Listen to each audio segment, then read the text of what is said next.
Queries लेना था ना, वो वाला है। तो वो दोनों प्रॉब्लम्स इसमें है, तो मतलब इस वीडियो ओके का हेल्प ले सकते हो अगर तुम्हें फिर से ओके समझ नहीं आता है तो। हाँ ठीक है, गुड। सो कल का सेशन रिवाइज कर लिया राइट दोनों ने? या यस्टरडेज ओके, अगर हम कल के सेशन का एक क्विक रिकैप करें तो हमने कल क्या क्या पढ़ा था। तो first we saw about divisors, right? Then divisors, सबसे पहले तो हमने ये डिस्कस किया था कि calculate the number of digits in N, right? या दैट इज ओके उसके बाद फिर हमने डिवाइजर्स फैक्टर डिस्कस किया कि क्या होता है, फिर कैसे इन्हें कैलकुलेट करते हैं, राइट? फिर हमने देखा कि there is no need to go beyond square root of N because everything will be repeated, so that's why we just need to go till square root of n to get all the divisors, right? या Then we talked about primes, how to check whether a number is prime or not. So to check whether a number is prime or not, just count the divisors in it, जिस or मैंने divide basically we can do it in order of square root of n, हाँ right? Then we discussed about some problem कि given n count divisors for everybody, है ना? तो फिर इसको हमने दो तरीके से सॉल्व किया। फर्स्ट कैन बी कि फॉर एवरीबडी काउंट डिवाइजर, तो वो n रूट n हो गया। But then we iterated over the multiples for everybody, तो फिर वो या n log n हो गया, right? And then we also talked about this कि सम ऑफ हार्मोनिक ट्रीज जो है वो log n से छोटा ही रहता है। देन हमने क्या किया था कि हाँ, देन वी डिस्कस्ड अबाउट सीप कि अभी हम n log n तक कर पा रहे हैं, but there is a way कि we can actually do it in much efficient way which is sieve, या जो कि n log of log n होता है, राइट? तो राइट सीफ पे हमने फिर देखा कि हम सीफ का एक्चुअली में प्रोसीजर क्या है कि if we have a prime then just mark all the multiples of it. तो यही सीफ करता है बेसिकली। हाँ And then we right looked at its time complexity as well, which is nothing but 1 by p, where p is prime less than equal to root n। तो इसका जो उसका जो लगभग होता है वो log of log n होता है। या ठीक है। अभी उसके बाद फिर हमने क्या डिस्कस किया था? उसके बाद फिर हमने प्रॉब्लम डिस्कस किया था, और उसी प्रॉब्लम या के it was through we also discussed about fast input output method, या है ना? द कि first how we input can, we just need to write these 2-3 lines in our there's code. two statements तो yeah there's two statements yes, and then we discussed about prime factorization, ki how we can do prime factorization of any number very yeah quickly using sieve, right? yeah and then LCM I think also yeah LCM And then we talked about GCD, ki how we can actually calculate greatest common divisor of two numbers using Euclidean algorithm, right? And yes Euclidean algorithm क्या है? वो ये है कि GCD of AB is nothing but GCD of V mod A, और ये हम तब तक रिपीट करेंगे प्रोसेस जब तक हमारा जो मिनिमम एलिमेंट है ए बी में वो ज़ीरो ना हो जाए। इफ ज़ीरो, अगर वो ज़ीरो हो जाता है तो हम वहाँ पे रोक सकते हैं process, right right? And then we talked about how to calculate LCM. तो अगर जीसीडी निकालना आता है तो फिर एलसीएम तो निकाल ही सकते हो using this formula. yeah GCD into LCM A into B होता है, तो बस तो वो निकल जाएगा, राइट? सो आज का सेशन स्टार्ट करते हैं फिर, है ना? okay so I just can we go over one question after the session like just from the binary research I had a doubt या श्योर। तो टुडे इज सेशन 6, ठीक है। तो आज हम लोग क्या क्या डिस्कस करने वाले हैं? आज हम लोग मॉड्यूलर अरिथमेटिक डिस्कस करेंगे, हाँ या एक्चुअली में ये होता क्या है। उसके बाद हम लोग बाइनरी एक्सपोनेंशिएशन डिस्कस करेंगे। okay उसके बाद हम लोग कॉम्बिनेट्रिक्स डिस्कस करेंगे। आई होप कि तुम लोग को थोड़ा बहुत बेसिक आइडिया होगा कॉम्बिनेट्रिक्स का। I mean permutation, combination, counting वगैरह कैसे करते हैं, हाँ permutations combinations yeah है ना? अगर नहीं भी आइडिया तो इस सेशन के बाद I can suggest some resources as well, okay yeah ठीक है? sounds good तो बेसिकली हाँ वो रिसोर्सेज एक्चुअली में 12th क्लास के वीडियोज़ हैं जो कि 12th क्लास okay के बच्चों को पढ़ाते हैं, बट हाँ it is actually very good way to revise this, है ना, कॉम्बिनेट्रिक्स। okay got it yeah ठीक है। हाँ तो हाँ बिफोर स्टार्टिंग दिस सेशन हमने लास्ट सेशन में जीसीडी से एंड किया था, राइट? सेशन जीसीडी वगैरह हाँ एलसीएम। लेट्स सॉल्व अ हाँ problem based on GCD. So the problem name is GCD queries CodeChef. Do you have account on CodeChef as well? Korchev yeah CodeChef पे भी है, good. So basically, let me paste this link here. हाँ अच्छा एक बात बताओ, जो हम प्रॉब्लम्स ये सब सॉल्व करते हैं ड्यूरिंग द सेशन, तो तुम लोग फिर सेशन के बाद में इसको सबमिट करते हो ना प्लेटफॉर्म पे? Yeah, so we solve the problem. Yeah. अच्छा ठीक है। तो बेसिकली इस प्रॉब्लम को This हम is the पढ़ते problem. हैं। So Okay. let's read this problem first and then I'll give you some time to think. The problem is कि we have an array of integers of size n and you will be given Yeah. q queries where each query is represented by two integers l and r. तो काफ़ी familiar है अभी तक तो, right? ये तो हम कब से Yeah. solve करते आ रहे हैं ये सब। Now what you need to do is you have to find the GCD, which is greatest common divisor of the array, after excluding Yeah. the part from range L to R, inclusive, which is they are talking about one based indexing, and you are guaranteed that after excluding the part of the array, remaining array is not empty. कहने का ये मतलब है कि Yeah. Let's say तुम्हारे पास एक array है, ठीक है, बड़ा सा। अभी फॉर अ हाँ. पर्टिकुलर क्वेरी ये लोग तुम्हें क्या देंगे, से ये एक एरे है। Now each query look something like this, कि जो क्वेरी है लेट्स से फर्स्ट क्वेरी वो ऐसा कुछ दिखेगा, मतलब एल टू आर। इसका क्या मतलब है कि let's say this is L and let's say this is R. तो तुम्हें क्या करना है ना, तुम्हें तुम ऐसा सोचो कि ये वाला एरे एक्चुअली में वैनिश हो गया इतना इतना पार्ट, ठीक है, kind of. And you need to now हाँ. Tell me what is the GCD of the remaining array. का ये मतलब है कि लेट्स से ये ए ज़ीरो, ये ए वन, ये ए टू, है ना, और यहाँ पे कुछ बच गया A R plus one till A N minus one. तो ये जो लोग बच गए इन सब का जीसीडी क्या है, what is the greatest common divisor, what is the greatest common divisor of these values, ठीक है। The remaining ones. Okay. हाँ, रिमेनिंग वंस का जीसीडी क्या है। तो ऑब्वियसली मतलब ब्रूट फोर्स तो काफ़ी सिंपल होगा कि for each query will just run a loop from zero till Yeah. N minus one and just we will just ignore the elements which lies in L to R, right, this Yeah. Will be the brute हाँ. Force. And every time मतलब अच्छा ये बताओ कि multiple elements का GCD कैसे लेते हैं। बेसिकली वी नो राइट कि how to take GCD of two numbers, है ना।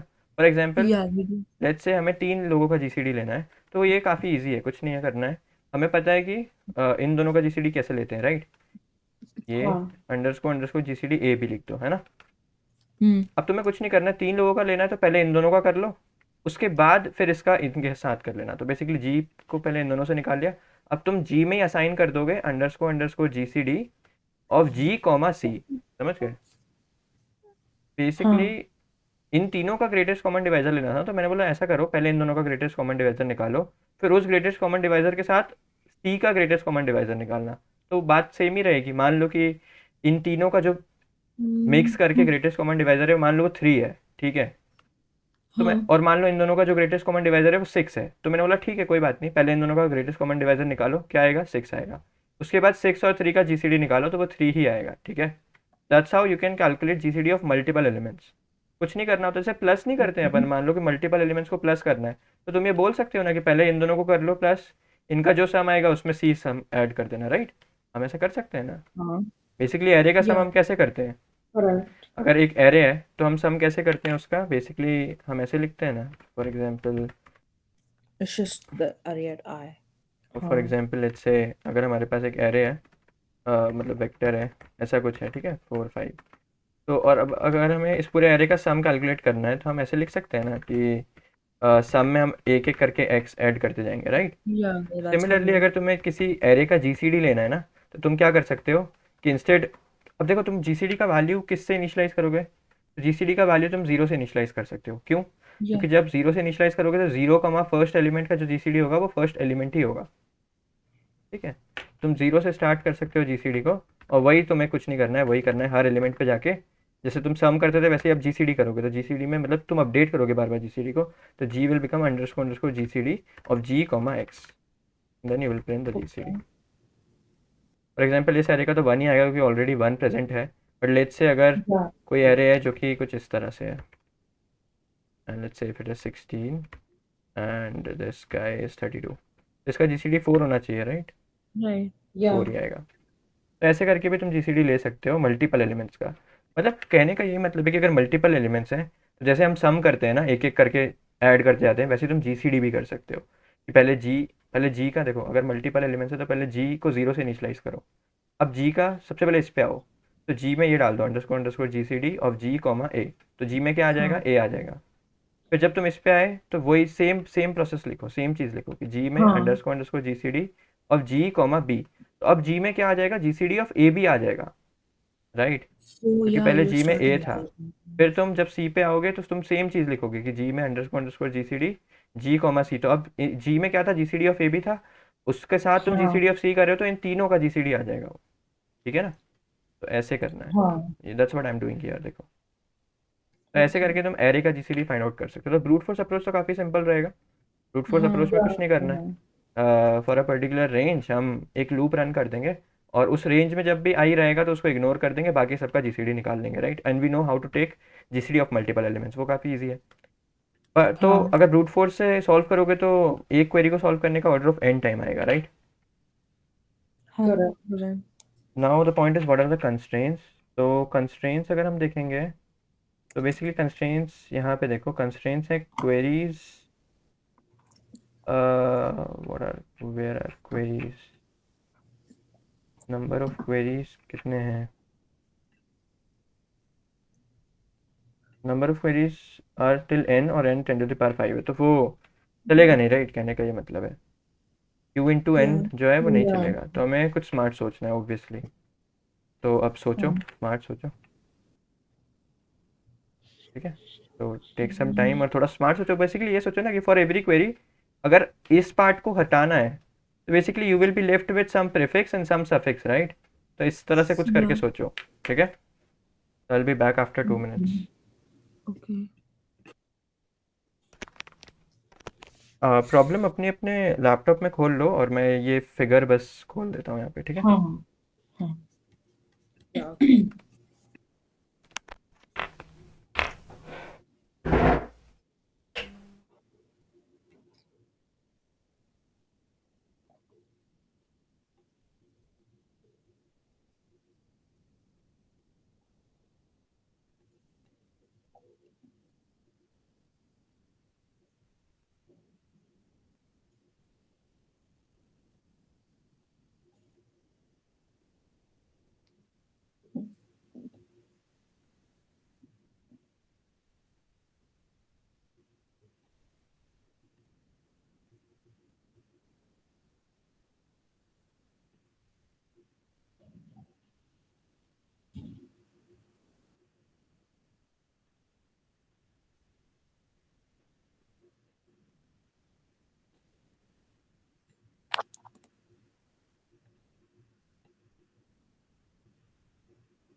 So any idea.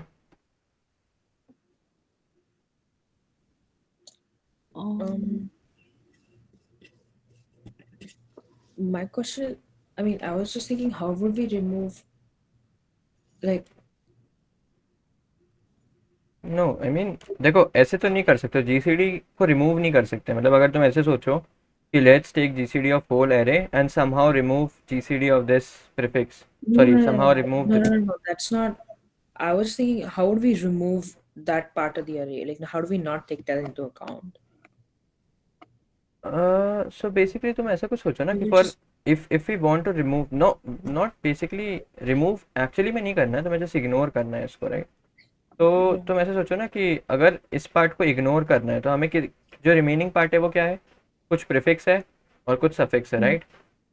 And yeah, the point is we need to take the GCD of this particular prefix and we need to take the GCD of this particular suffix. Let's say इसका GCD GP है और इसका GCD GS है, yeah, and then we need and to we take just take the GCD of GCD. these two, right? Yeah, that I get. My question was, how do we remove the middle part? There is no need to remove the middle part, right? अगर तुम इतना part का GCD ले रहे हो, इतने part का GCD ले रहे हो, तो ये तो ऑलरेडी रिमूव हो गया ना, वो तो तुमने कभी काउंट ही नहीं किया। Oh yeah. Okay. So you would go from 0 to L, L minus 1, L minus 1, and you will go from R plus R 1 plus till N 1 minus 1. to N Yeah. minus 1. I'll take the GCDs, And you take Okay. the GCD of Yeah. both of them. correct, and then I'll take the GCD of both of them, and that will be my Yeah. answer. Now tell me, the point is, if even if I do this, my time complexity is still order of n, right? क्योंकि यहाँ से यहाँ तक जाना है। Oh yeah. फिर यहाँ से यहाँ तक जाना है. Can we do something smart? The point is every time for every query you need GCD of some prefix, है ना? तो Yeah. अगर हर Yeah. Bar GCD of some prefix चाहिए तो why not create a prefix GCD array? इसमें हम सारे prefix के GCD स्टोर करके रख लेंगे. Can't we do Oh, this? yeah, that's right. Why And do and similarly we can create a suffix GCD array, right? And we can store. why do we need a prefix GCD array? Like, how is that useful? Can't So basically देखो. we can just calculate? No. अगर GCD array है हमारे पास already prefix GCD array, then to get the GCD of this much prefix we just need to do this ना. Let's say prefix GCD, if this is the name of the array, you just need to write this instead of going from 0 to n-1. अगर तुमने already pre computation बना रखा है ना, अगर तुमने already GCD array बना रखा है तो you just need to do this ना. And yeah, and then find GCD of that and the other one. Yeah. Correct. Correct. Prefix. तो अभी तुम लोग ध्यान से देखो हम कैसे सॉल्व करेंगे इसको. मतलब ड्राई रन कर रहा हूँ मैं, कोड नहीं लिखूंगा बिकॉज कोड लिखना तो इजी है. मतलब प्रीफिक्स जीसीडी तो बना ही लोगे ना मुझे. Yeah. तो देखो इस चीज़ को देखते हैं, मतलब ये वाले इसको देखते हैं. बेसिकली इसमें क्या है कि we will be having 3 elements, तो 2 6 9. ठीक है. अब मैंने क्या किया, प्रीफिक्स जीसीडी बना लिया. प्रीफिक्स जीसीडी एक एरे बना लिया. इसका मतलब है कि प्रीफिक्स का जीसीडी, तो इसका जीसीडी क्या हुआ, 2 ही हुआ इस पूरे प्रीफिक्स का. फिर इस पूरे प्रीफिक्स का जीसीडी क्या हुआ, 2 और 6 का 2 हुआ, राइट. फिर इस पूरे जीसीडी का प्रीफिक्स क्या हुआ, वो कैसे निकालेंगे, जो जैसे हम करते थे ना कि प्रीफिक्स ऑफ आई निकालने के लिए क्या करना पड़ेगा, prefix of the previous one. we just need to take I minus GCD 1 plus of Yeah. prefix of I minus 1 and A of I, y. हाँ. right. तो बेसिकली अगर तुम्हें GCD लेना है इस पूरे का, तो instead of going from starting just ऐसे करो कि इन दोनों का GCD क्या है, which is 1, It's just one, yeah. Right. अब सिमिलरली मैं सफिक्स GCD एरे बनाऊंगा. ठीक है. अब सफिक्स GCD एरे का क्या मतलब होगा कि ये वाला जो एलिमेंट होगा वो ये सफिक्स का इन्फॉर्मेशन स्टोर करेगा. तो ये सफिक्स है, राइट. जैसे प्रीफिक्स होता है वैसे सफिक्स होता है. तो ये सफिक्स का GCD क्या है, 9. फिर ये पूरे सफिक्स का GCD क्या है, 3. फिर ये पूरे सफिक्स का GCD क्या है, 1. ठीक है. हाँ. अब देखो मैं क्वेरीज कैसे आंसर करता हूँ. तो बेसिकली अब क्वेरीज को देखते हैं. तो क्वेरीज हमारे पास ये 3 है. ठीक है. क्वेरीज, पहला क्वेरी है 1,1. इसका मतलब है कि बेसिकली अगर हमारे पास एक एरे है, हाँ. अभी मैं 1 बेस्ड इंडेक्सिंग की बात कर रहा हूँ, तो अगर 1,1 को तुम उड़ा दोगे तो you just need this much part, इसका जीसीडी चाहिए. तो वो तो ऑलरेडी स्टोर्ड है तुम्हारे पास, राइट, सफिक्स ऑफ दिस, हाँ. है ना. वो तो already suffix Yes. Of this है ना. तो इसका आंसर 3 आ गया डायरेक्टली. हाँ. फिर अगर मान लो सेकेंड क्वेरी की बात करें जो कि 2,2, इसका क्या मतलब हुआ कि सेकेंड एलिमेंट को उड़ा रहे हैं, है ना. इसका क्या मतलब हुआ कि जो सब एरे है विच स्टार्ट्स फ्रॉम 2 एंड्स एट 2 उसको उड़ाना है. तो उसको अगर अपन ने उड़ा दिया तो अब ध्यान से देखो, अपने को इस प्रीफिक्स का जीसीडी चाहिए और इस सफिक्स का जीसीडी चाहिए. तो इस प्रीफिक्स का जीसीडी क्या है, ये रहा, राइट. Okay. हाँ. और इस सफिक्स का जीसीडी क्या है, वो ये रहा. और इन दोनों का जीसीडी कर दो तो वो क्या आएगा, वो क्या आएगा, 1 आएगा. तो दैट्स व्हाई आंसर इज 1. 1. अब 2,3 है, तो 2,3 है मतलब क्या हुआ कि तुमने ये एक एरे था 1 2 3, तुमने 2,3 उड़ा दिया. तो बस इतना पार्ट बचा जो कि प्रीफिक्स ही बचा. तुम बोलोगे what is the answer of this prefix, तो वो ये रहा, उसका आंसर 2 हो गया. That's why the answer is 2. हाँ. बेसिकली अगर प्रीफिक्स और सफिक्स एरे ऑलरेडी बना लिए हैं तो कुछ नहीं करना है, बस इनके इधर कोई एक प्रीफिक्स का वैल्यू देखना है, इधर कोई एक सफिक्स का वैल्यू देखना है और इन दोनों को जीसीडी कर देना है. That's it, right. तो you can answer each query in order of 1 time, क्योंकि तुम्हें कुछ नहीं करना, तुम्हें बस प्रीफिक्स ऑफ l-1 करना है और इसका जीसीडी लेना है सफिक्स ऑफ r+1 से. क्योंकि अगर ये एरे है, if this is l, this is r, तो ये पूरा प्रीफिक्स क्या हुआ, l-1 ना. और ये सफिक्स क्या हुआ, बेसिकली ये इंडेक्स क्या हुआ, r+1. तो ये सफिक्स क्या हुआ, सफिक्स ऑफ r+1. तो इन दोनों का बस जीसीडी लेना है और कुछ नहीं करना है. हाँ. समझ गए. So basically you can answer each query in order of 1, and since there are q queries, so total time complexity will become order of q plus n. Q क्योंकि to answer each query order of Q time लगेगा, right, total queries answer करने में। और ये n क्यों लगा? Just for pre computation. जो हमने प्रीफिक्स और सफिक्स एरे बनाया ना, उसका प्री कंप्यूटेशन भी तो करना पड़ेगा। Yeah. सही है। Hmm. So from this What? Problem Yes, yeah. We got to know कि हम मल्टीपल एलिमेंट्स का जीसीडी कैसे लेते हैं, राइट। उसको कुछ नहीं करना है, वो तो Yeah. काफ़ी इजी है मल्टीपल एलिमेंट्स का जीसीडी लेना। Yeah. ठीक है, तो दैट्स ओके। मतलब अभी आगे बढ़ते हैं। So let's talk about modular arithmetic. Okay. Any idea modular arithmetic क्या होता है? Hmm. कुछ नाम से दिमाग में आ रहा हो ये modular? Is it the modular sign that you do like arithmetic on it, so like add, subtract like that? Yeah, somewhat. देखो, सबसे पहले हम इसका इम्पोर्टेंस समझते हैं कि why we actually need modular arithmetic. ठीक है, लेट्स से अगर कोई प्रॉब्लम है कि given n print n factorial. n factorial पता है, राइट, क्या होता है? Yeah. Yeah. So factorial of a number is nothing but n into n minus 1 into n minus 2 till 1, है ना। 1 से लेके n तक सारे नंबर्स का प्रोडक्ट इज कॉल्ड फैक्टोरियल। तो अगर कोई हमसे बोलता है कि given n print n factorial, तो उसको सॉल्व करना काफ़ी आसान है, right. Basically just need to run a loop. अगर कोई हमसे बोलता है कि फैक्टोरियल डॉट cpp, ठीक है, अगर कोई हमसे बोलता है given n tell me what is n factorial, तो मैं बोलूँगा कोई, मतलब उसको करना तो काफ़ी आसान चीज़ है। I'll take a product variable and from 1 till n I'll multiply Yeah, everything. you just तो प्रोडक्ट में बस मल्टीप्लिकेशन करना है just का, keep on multiplying. and then you can print this, right? For example, what is Yeah. the factorial of 5? It is 120. What is the factorial of 6? It is 720. So it is working fine. Yeah. But the point is, let's say किसी problem में n 100 हो जाता है, let's say, तो क्या हम 100 का factorial actually calculate कर सकते हैं क्या? द आंसर इज नो, क्योंकि 100 फैक्टोरियल का वैल्यू देखते हैं कितना होता है। ठीक है, 100 factorial Really big. It is actually very big, 9.3 into Yeah. 10 to the power 157, है ना। तो इसका मतलब है 9.3 इंटू 10 टू द पावर 157, इसका मतलब है कि इसमें 157 डिजिट्स हैं, राइट। काफ़ी बड़ा वैल्यू है। एंड तुम्हारा जो एंड या लॉन्ग लॉन्ग जो होते हैं वो अराउंड 10 टू द पावर 18 तक ही नंबर स्टोर कर सकते हैं, राइट। लॉन्ग लॉन्ग भी, लॉन्ग लॉन्ग जो है वो 10 टू द पावर 18 तक के नंबर स्टोर कर पाएगा। 10 टू द पावर 157 कहाँ कैसे स्टोर कर पाएंगे, राइट हम। सो इस प्रॉब्लम को अवॉइड करने के लिए, let's say in some problems है ना, तुम्हें n फैक्टोरियल चाहिए है या फिर इससे रिलेटेड कुछ कैलकुलेशन करना है, मान लो, तो प्रॉब्लम सेटर्स क्या बोलते हैं, प्रॉब्लम सेटर्स या जो लोग प्रॉब्लम बनाते हैं वो लोग ये बोलते हैं कि हमें एग्जैक्ट वैल्यू नहीं चाहिए n फैक्टोरियल की। You can just tell us what is n factorial under a particular mod. इसका क्या मतलब हुआ? इसका क्या मतलब हुआ कि लेट्स से n फैक्टोरियल की कुछ भी वैल्यू थी बड़ी सी, अगर मैं उसका मॉड किसी पर्टिकुलर m से ले लूँ, लेट्स से अगर मैं उसका मॉड 100 से लूँगा, if I take its remainder from 100, तो क्या वैल्यू आएगी? मुझे बस वो बता दो, मुझे बस रिमाइंडर बता दो, I am happy with it.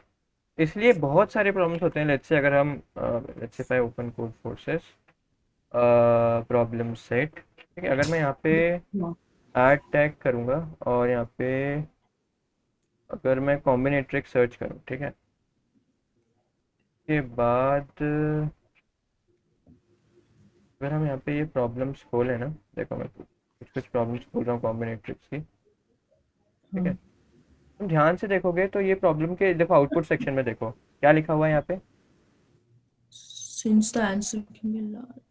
Oh. since the answer can be large, output it modulo this number. तो बेसिकली दे जस्ट वांट कि आंसर बहुत बड़ा हो सकता है, इसलिए हमें एग्जैक्ट आंसर नहीं चाहिए, हमें तुम उस आंसर का मॉड इस नंबर से करके दे देना, Yeah. राइट। तुम कोई बहुत सारे प्रॉब्लम्स में यही सब लिखा रहता है, ये देखो modulo 10 to the power 9 plus 7, ये देखो, ये देखो taken modulo 10 to the No, there's power, a lot of problems. Right. तो ये बहुत सारे प्रॉब्लम्स में लिखा रहता है, क्योंकि बेसिकली इतने बड़े बड़े नंबर से डील करना एक्चुअली में आसान नहीं है, इसलिए प्रॉब्लम में बोला जाता है कि तुम किसी पर्टिकुलर मॉड लेट से m से उसका आंसर बता दो, हमें एग्जैक्ट वैल्यू नहीं चाहिए, तुम तो मॉड m करके हमको बता दो, and that's what we call modular arithmetic. ठीक है, तो बेसिकली हमें एक्चुअली में इतने बड़े बड़े नंबर से डील नहीं करना पड़ता है. यूजिंग मॉड्यूलर अरिथमेटिक और using the rules of modular arithmetic we can actually solve this problem कि प्रिंट एन और calculate N factorial mod N. ठीक है. हाँ. तो let's now look at some rules of modular arithmetic. ठीक है. तो फिर मतलब धीरे धीरे रूल्स डिस्कस करते हैं, फिर धीरे धीरे हमें समझ में आएगा कि हम एक्चुअली में कैसे कोई पर्टिकुलर आंसर निकाल सकते हैं for a particular mod. The point is कि हमें ये एक्चुअल वैल्यू निकालने की कोई ज़रूरत ही नहीं है. Using the rules of modular arithmetic हम ये पूरी एक्चुअल वैल्यू कभी कैलकुलेट ही नहीं करने वाले हैं. ठीक है, कि बड़ी सी वैल्यू क्या होगी. Right. मतलब हम कभी भी ऐसे नहीं करेंगे कि पहले बड़ी सी वैल्यू निकाल ली जो कि 10⁻157 है, उसका फिर बाद में बैठ के मॉड कर रहे हैं, उसका कोई मतलब ही नहीं बनता है. तो मैं मेन ऑब्जेक्टिव ये है कि तुम ये बड़ी सी वैल्यू निकालने की कोशिश ही नहीं करोगे, क्योंकि मॉड्यूलर अरिथमेटिक के रूल्स जब हम समझेंगे उसके बाद. ठीक है. हाँ. First of all let's discuss the rules of modular arithmetic.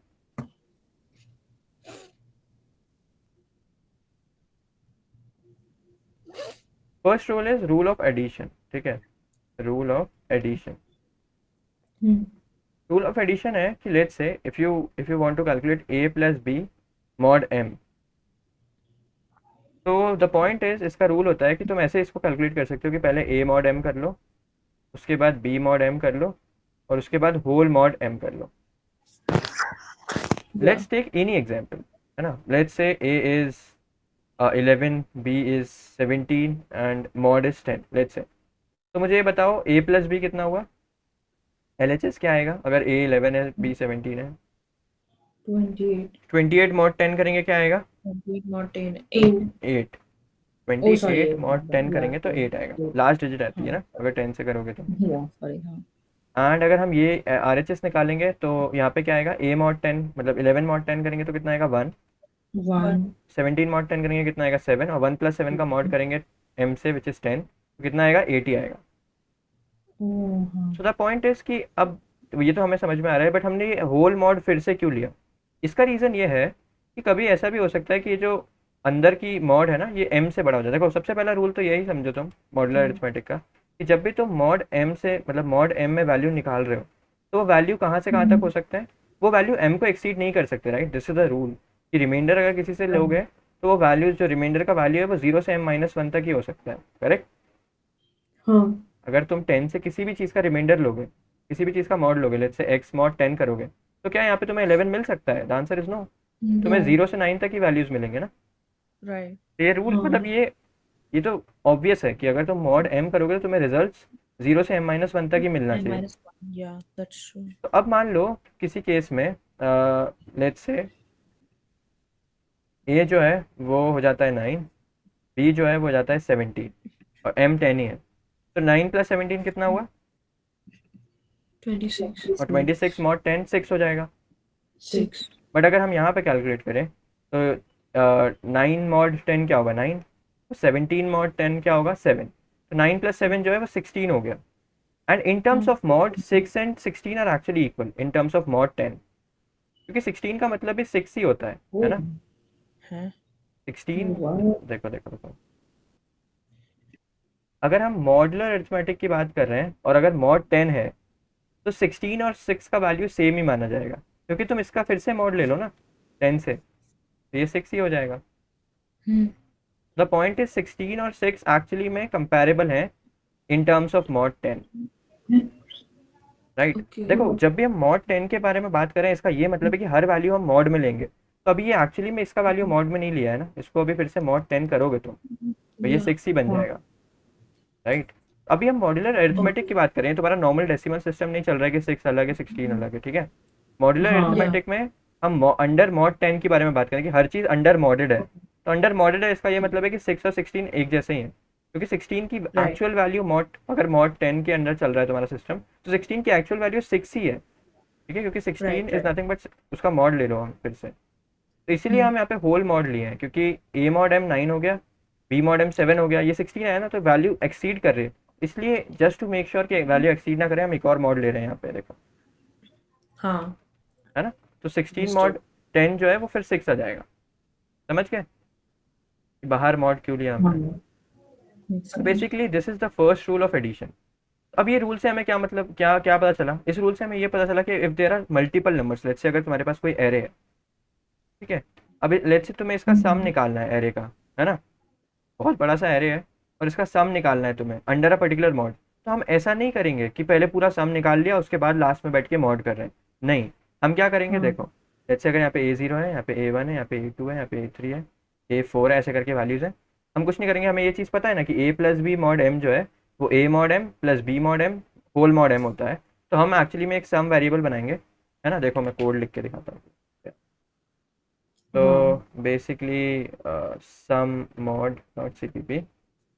तो लेट्स से अगर हमारे पास एक वेक्टर है और वो कुछ है, मतलब थोड़ा, ठीक है। अब लेट्स से तुम्हें क्या कैलकुलेट करना है, calculate sum of array mod a particular M. Let's say M is 10 मान लो। हाँ बेसिकली अगर तुम्हें सम निकालना है एरे का फॉर अ पर्टिकुलर मॉड, तो एक तरीका तो ये हो सकता है कि तुम पहले पूरा सम निकालो, एकदम एक्चुअल वैल्यू निकालो सम की, उसके बाद फिर मॉड लो, राइट। बट मैं क्या बोल रहा हूँ, वो करने से अच्छा है कि जैसे तुम्हें ये वाला रूल पता है ना कि A plus B mod M ये चीज़ होता है, तुम ये भी कर सकते हो कि फॉर एवरी वैल्यू तुम क्या करोगे, सम में sum plus A of I mod M ले लोगे। हाँ हाँ देखो अभी यहाँ पे क्या हो रहा है, बेसिकली फर्स्ट सम 0 था, उसके बाद हमने क्या किया, sum plus A of I mod M, तो सम में वैल्यू आ गई A of I mod M, right. उसके बाद फिर हम क्या कर रहे हैं, हमें पता है ना कि ये दो वैल्यूज़ का एडिशन करना है हमें, राइट।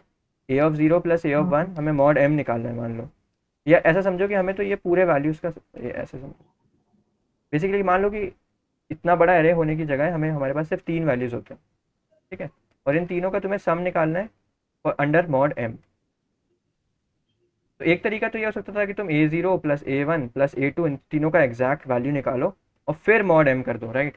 बट एक और तरीका क्या हो सकता है, since we know rule of addition, तुम ऐसा बोल सकते हो कि देखो A0 plus A1 plus A2 जो है, अगर तुम इसका मॉड एम निकाल रहे हो तो this is actually equal to, तुम ऊपर वाले फॉर्मूले पे देखो कि तुम एक्चुअली में इसको ब्रेक कर सकते हो, right. A plus B mod M को तुम A mod M plus B mod M लिख सकते हो। तो इसको भी हम ब्रेक कर सकते हैं, इसको इस पूरे को A मान लो अभी के लिए, इसको B मानो, तो इसको तुम ऐसे लिख सकते हो A0 plus A2 mod M plus A2 mod M whole mod M. और फिर इस चीज़ को भी तुम फिर से ये लिख सकते हो A0 mod M plus A2 mod M whole mod M, ठीक है, plus A2 mod M whole mod M. ये देखो क्या हो रहा है, अभी ध्यान से देखो क्या हो रहा है। पहले हमने क्या किया, इंस्टेड ऑफ एडिंग एवरीथिंग हम सबको सबके मॉड लेके ऐड करते जा रहे हैं और फिर से मॉड लेते जा रहे हैं। मतलब हमने क्या किया कि सबको एक साथ ऐड नहीं किया एक्चुअल वैल्यूज को, हम जैसे दो नंबर्स को ऐड कर रहे हैं उन दोनों का मॉड ले ले रहे हैं ताकि वो वैल्यू जो है हमारी छोटी रहे। हम छोटे छोटे वैल्यूज को ऐड कर रहे हैं, यहाँ पे बड़े बड़े वैल्यूज तक जा ही नहीं रहे, क्योंकि ध्यान से देखो ये जो वैल्यू है पूरी ये अंडर मॉड एम है, यहाँ पे तुम मॉड ले रहे हो ना एम से, राइट। फिर तुम A2 मॉड एम ही इसमें ऐड कर रहे हो, तो every time you will be adding two values that are smaller than mod. तुम कभी भी बड़े वैल्यूज तक पहुंचोगे ही नहीं, and that's the main advantage of it.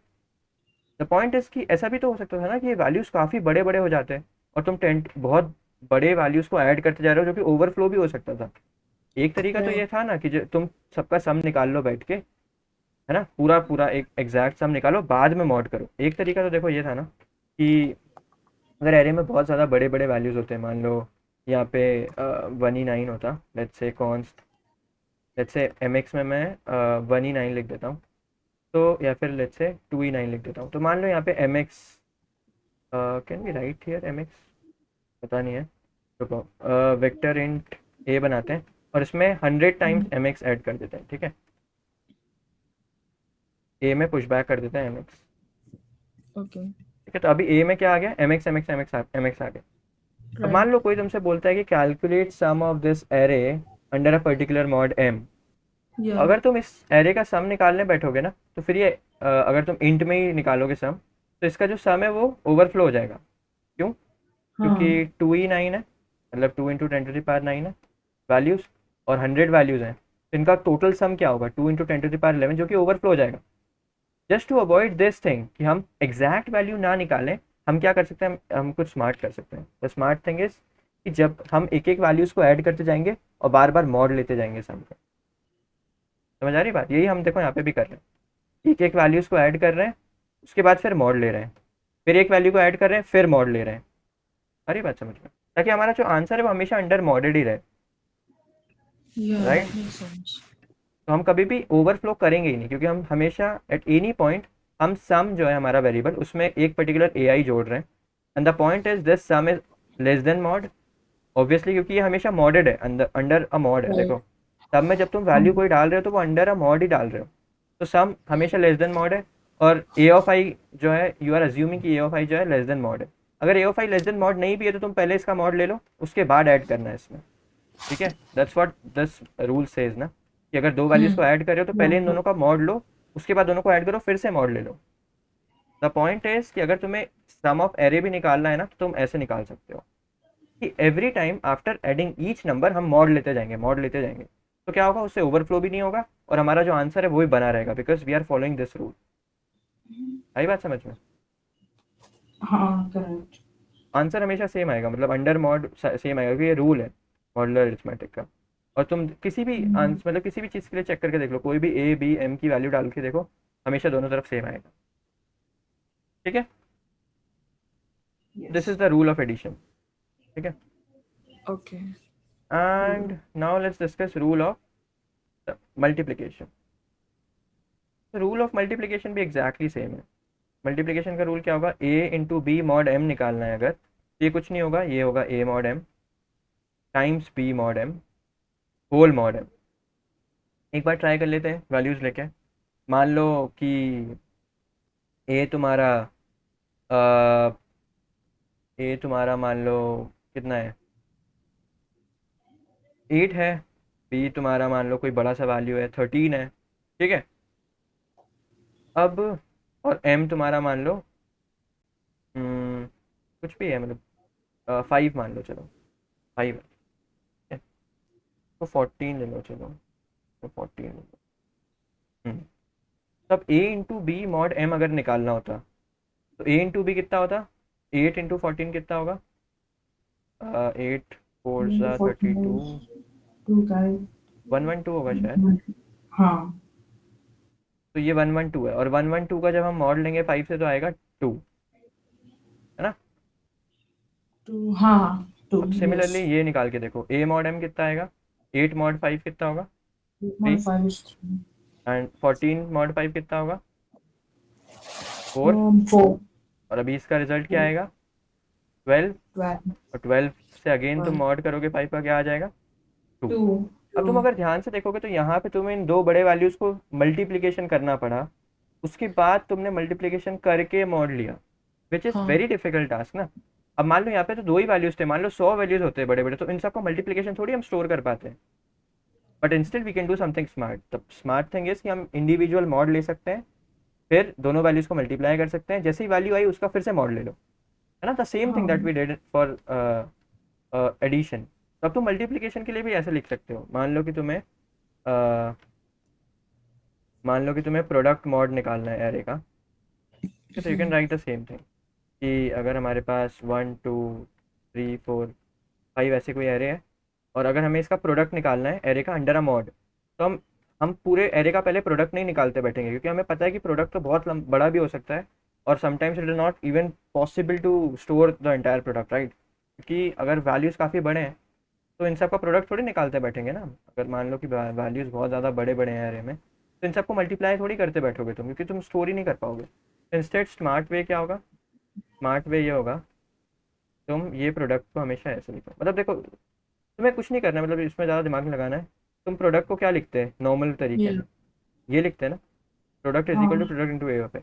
अब तुम्हें कुछ नहीं करना है, यहाँ पे बस एक मॉड लगा देना है, दैट्स इट। जिस भी मॉड के अंडर तुम बात कर रहे हो, लेट्स से अभी मॉड 5 है, तुम्हें कुछ नहीं करना है, तुम product is equal to product into A of I तो लिख ही रहे थे पहले भी, बस यहाँ पे एक अंडर मॉड लगा देना। तो ये मेक श्योर करेगा हाँ. कि जब भी एक एलिमेंट मल्टीप्लाई हो रहा है ना प्रोडक्ट में, तो तुम मॉड लेते जा रहे हो, बार बार मॉड लेते जा रहे हो, मॉड लेते जा रहे हो, राइट। यही तो ये रूल बोलता है कि अगर कहाँ गया था हमारा मल्टीप्लिकेशन वाला रूल, ये रहा। अगर दो लोग को मल्टीप्लाई कर रहे हो तो पहले इन दोनों के इंडिविजुअल मॉड ले लो, उनको मल्टीप्लाई करो, फिर होल मॉड ले लेना। तो अगर बहुत Right. सारे लोग हैं, उनको कैसे मल्टीप्लाई करके मॉड लेंगे, तो हम एक एक करके मल्टीप्लाई करेंगे और मॉड लेते जाएंगे लेते जाएंगे। तो क्या होगा उससे कि हमारे पास हमेशा दो छोटे वैल्यूज ही होंगे जिनको मल्टीप्लाई करना है, राइट। हाँ. Right. तो बेसिकली अगर तुम्हें ये दोनों रूल्स आ गए तो तुम अब ये वाला प्रॉब्लम सॉल्व कर सकते हो कि given n calculate n factorial mod m. You will be given n, you will be given m. You need to calculate n factorial under a particular mod. तो इसको कैलकुलेट करना काफ़ी इजी है, देखो factorial.cpp. हाँ, ये हमने अभी डिस्कस किया था कि नॉर्मल वे क्या है फैक्टोरियल निकालने का, but the point is this is not feasible for larger values of n. So for larger values of n, someone can ask you कि ठीक है n can be up to 10 to the power 5 as well. But the point is they are asking you for a particular mod, right? Let's say ये mod का value कुछ है. Let's say ये mod है अभी कितना लोगे 10 ले लो या फिर इसको कुछ 5 ले लो, चलो. The point is they are asking you the value of n factorial which is 10 to the power 5 तक हो सकता है. तो इतने बड़े फैक्टोरियल की वैल्यू ये मांग रहे हैं under a particular mod m. ऐसा क्यों ये लोग मांग रहे हैं? क्योंकि इनको पता है कि अगर तुम मॉड m मतलब 5 से मॉड करोगे तो वैल्यूज जो है वो 0 से 4 के बीच में आएंगी. You just need to output from 0 to 4 कोई भी नंबर जो भी एक्चुअल आंसर होगा, राइट? तो basically how can we calculate n factorial under a particular mod? तो वो काफ़ी ईजी है. देखो यहाँ पे तुम प्रोडक्ट ले रहे थे ना, यहाँ पे तुमने क्या किया था कि तुम कैलकुलेट कर रहे थे चीज़ें, मतलब प्रोडक्ट निकाल रहे थे फ्रॉम 1 to n. तो मैंने क्या बोला कि इंस्टेड ऑफ राइटिंग दिस तुम ऐसे लिख रहे थे ना इसको, प्रोडक्ट इनटू i. मैंने क्या बोला, कुछ नहीं करना ज़्यादा, मॉडुलर अरिथमेटिक लगाना है तो बस m लिख दो. मतलब अगर तुम्हारा m कुछ है भाई, यहाँ पे बस एक मॉड m लिख दो. इससे क्या होगा कि अब जैसे मान लो कि n बहुत बड़ा वैल्यू भी है तो कोई डरने की ज़रूरत नहीं है. मान लो 1 2 3 4 टिल 10 तक भी तुम फैक्टोरियल निकालो तो देखो क्या होगा. बेसिकली पहले प्रोडक्ट में 1 आएगा, फिर 1 into 2 आएगा, लेकिन वो अंडर मॉडेड रहेंगे. फिर 2 मतलब ये इस पूरे का प्रोडक्ट होगा लेकिन वो अंडर मॉडेड रहेगा. इन सब का प्रोडक्ट होगा लेकिन वो अंडर मॉड रहेगा, राइट? तो इन सब के प्रोडक्ट की वैल्यू अंडर मॉड लेट से 2 है. अब तुम 2 into 11 को ही मल्टीप्लाई करोगे जो कि काफ़ी ईजी टास्क है. एंड देन अगेन जब तुम इसको मल्टीप्लाई करोगे तो फिर से मॉड ले लोगे. तो इन पांचों का प्रोडक्ट आ जाएगा हमारे पास अंडर मॉड, राइट? तो हम अंडर मॉड ही बात कर रहे हैं. दैट्स वाई हम हमेशा मॉड एम करते जाएंगे. तो हमें ज़्यादा दिमाग नहीं लगाना है मॉड्यूलर अरिथमेटिक करते टाइम. जैसे हम तो नॉर्मल लिखते हैं ना कि product is equal to product into I, वही लिखना है, बस यहाँ पे मॉड एम लगा देंगे. उससे क्या होगा, एवरी टाइम मॉड होता जाएगा तो कभी भी ओवरफ्लो नहीं होगा और तुम निकाल भी लोगे आराम से इतने बड़े वैल्यू का मॉड. आई बात समझ में? तो बेसिकली लेट्स ट्राई कि ये कोड सही चल भी रहा है कि नहीं. तो इसको लेने के लिए अभी यहाँ पे मॉड एम की जगह 7 लेते हैं. नाउ लेट्स से अगर हम n5 लें तो 5 फैक्टोरियल कितना होता है? 5 फैक्टोरियल इज 120 आई गेस. और 120 मॉड 7 कितना होगा? 120 मॉड 7 1. तो हमारा वैल्यू सही आ रहा है. हमने यहाँ पे क्या लिखा है देखो, n इनपुट लिया है, हमारा जो मॉड है वो 7 है, मतलब हम 7 के मॉड के अंदर बात कर रहे हैं. तो बेसिकली हमसे कोई पूछ रहा है कि what is n factorial under mod 7. तो वो वैल्यू सही आ रही है, देखो हमारी 1 आ रही है, which is actual true, right? तो एक तरीका तो ये था कि तुम पूरा 5 फैक्टोरियल निकालो जो कि 120 है, उसके बाद 7 से मॉड करो.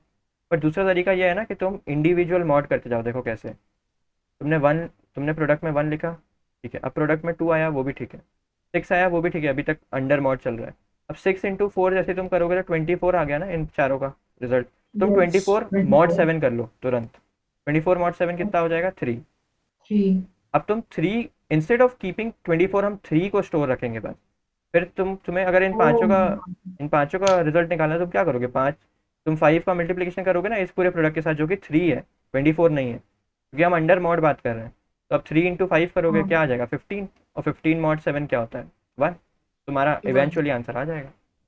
तो अब तुम 120 कैलकुलेट करने से अच्छा है ना कि तुम ये छोटे छोटे नंबर्स को मल्टीप्लाई कर रहे हो, क्योंकि अभी तो 120 है. जब ये n बढ़ जाएगा, मान लो 10 to the power 5 हो जाएगा, तो बहुत बड़ा वैल्यू आएगा.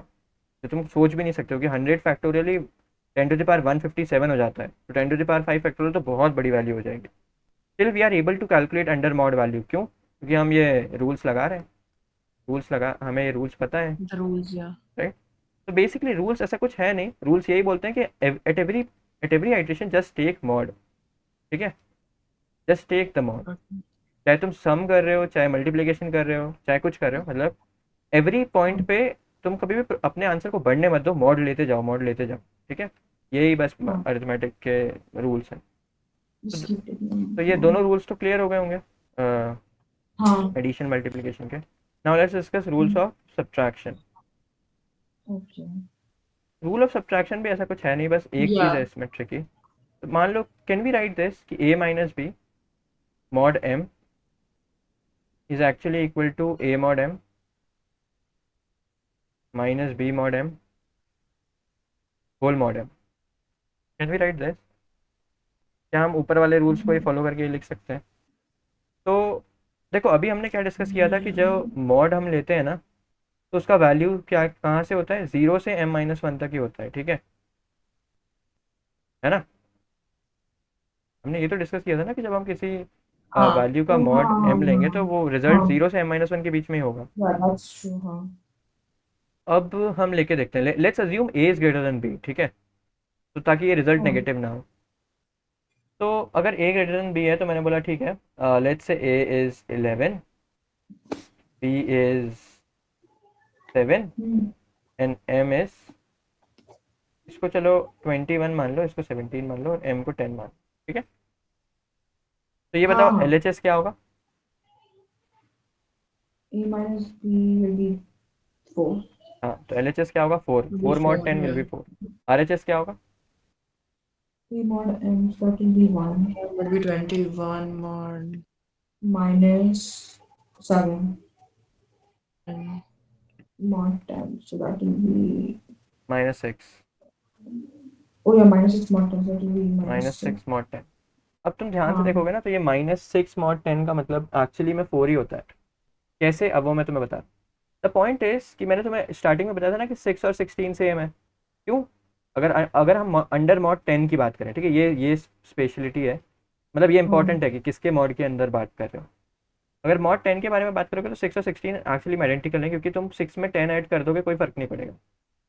द पॉइंट इज कि लेट से, देखो मेरी बात सुनो, अगर x मॉड m निकालना है तो क्या मैं इसको ऐसे बोल सकता हूँ कि it is nothing but x plus m mod m. क्यों मैं ऐसा बोल रहा हूँ? देखो अभी हमने रूल ऑफ एडिशन डिस्कस किया था.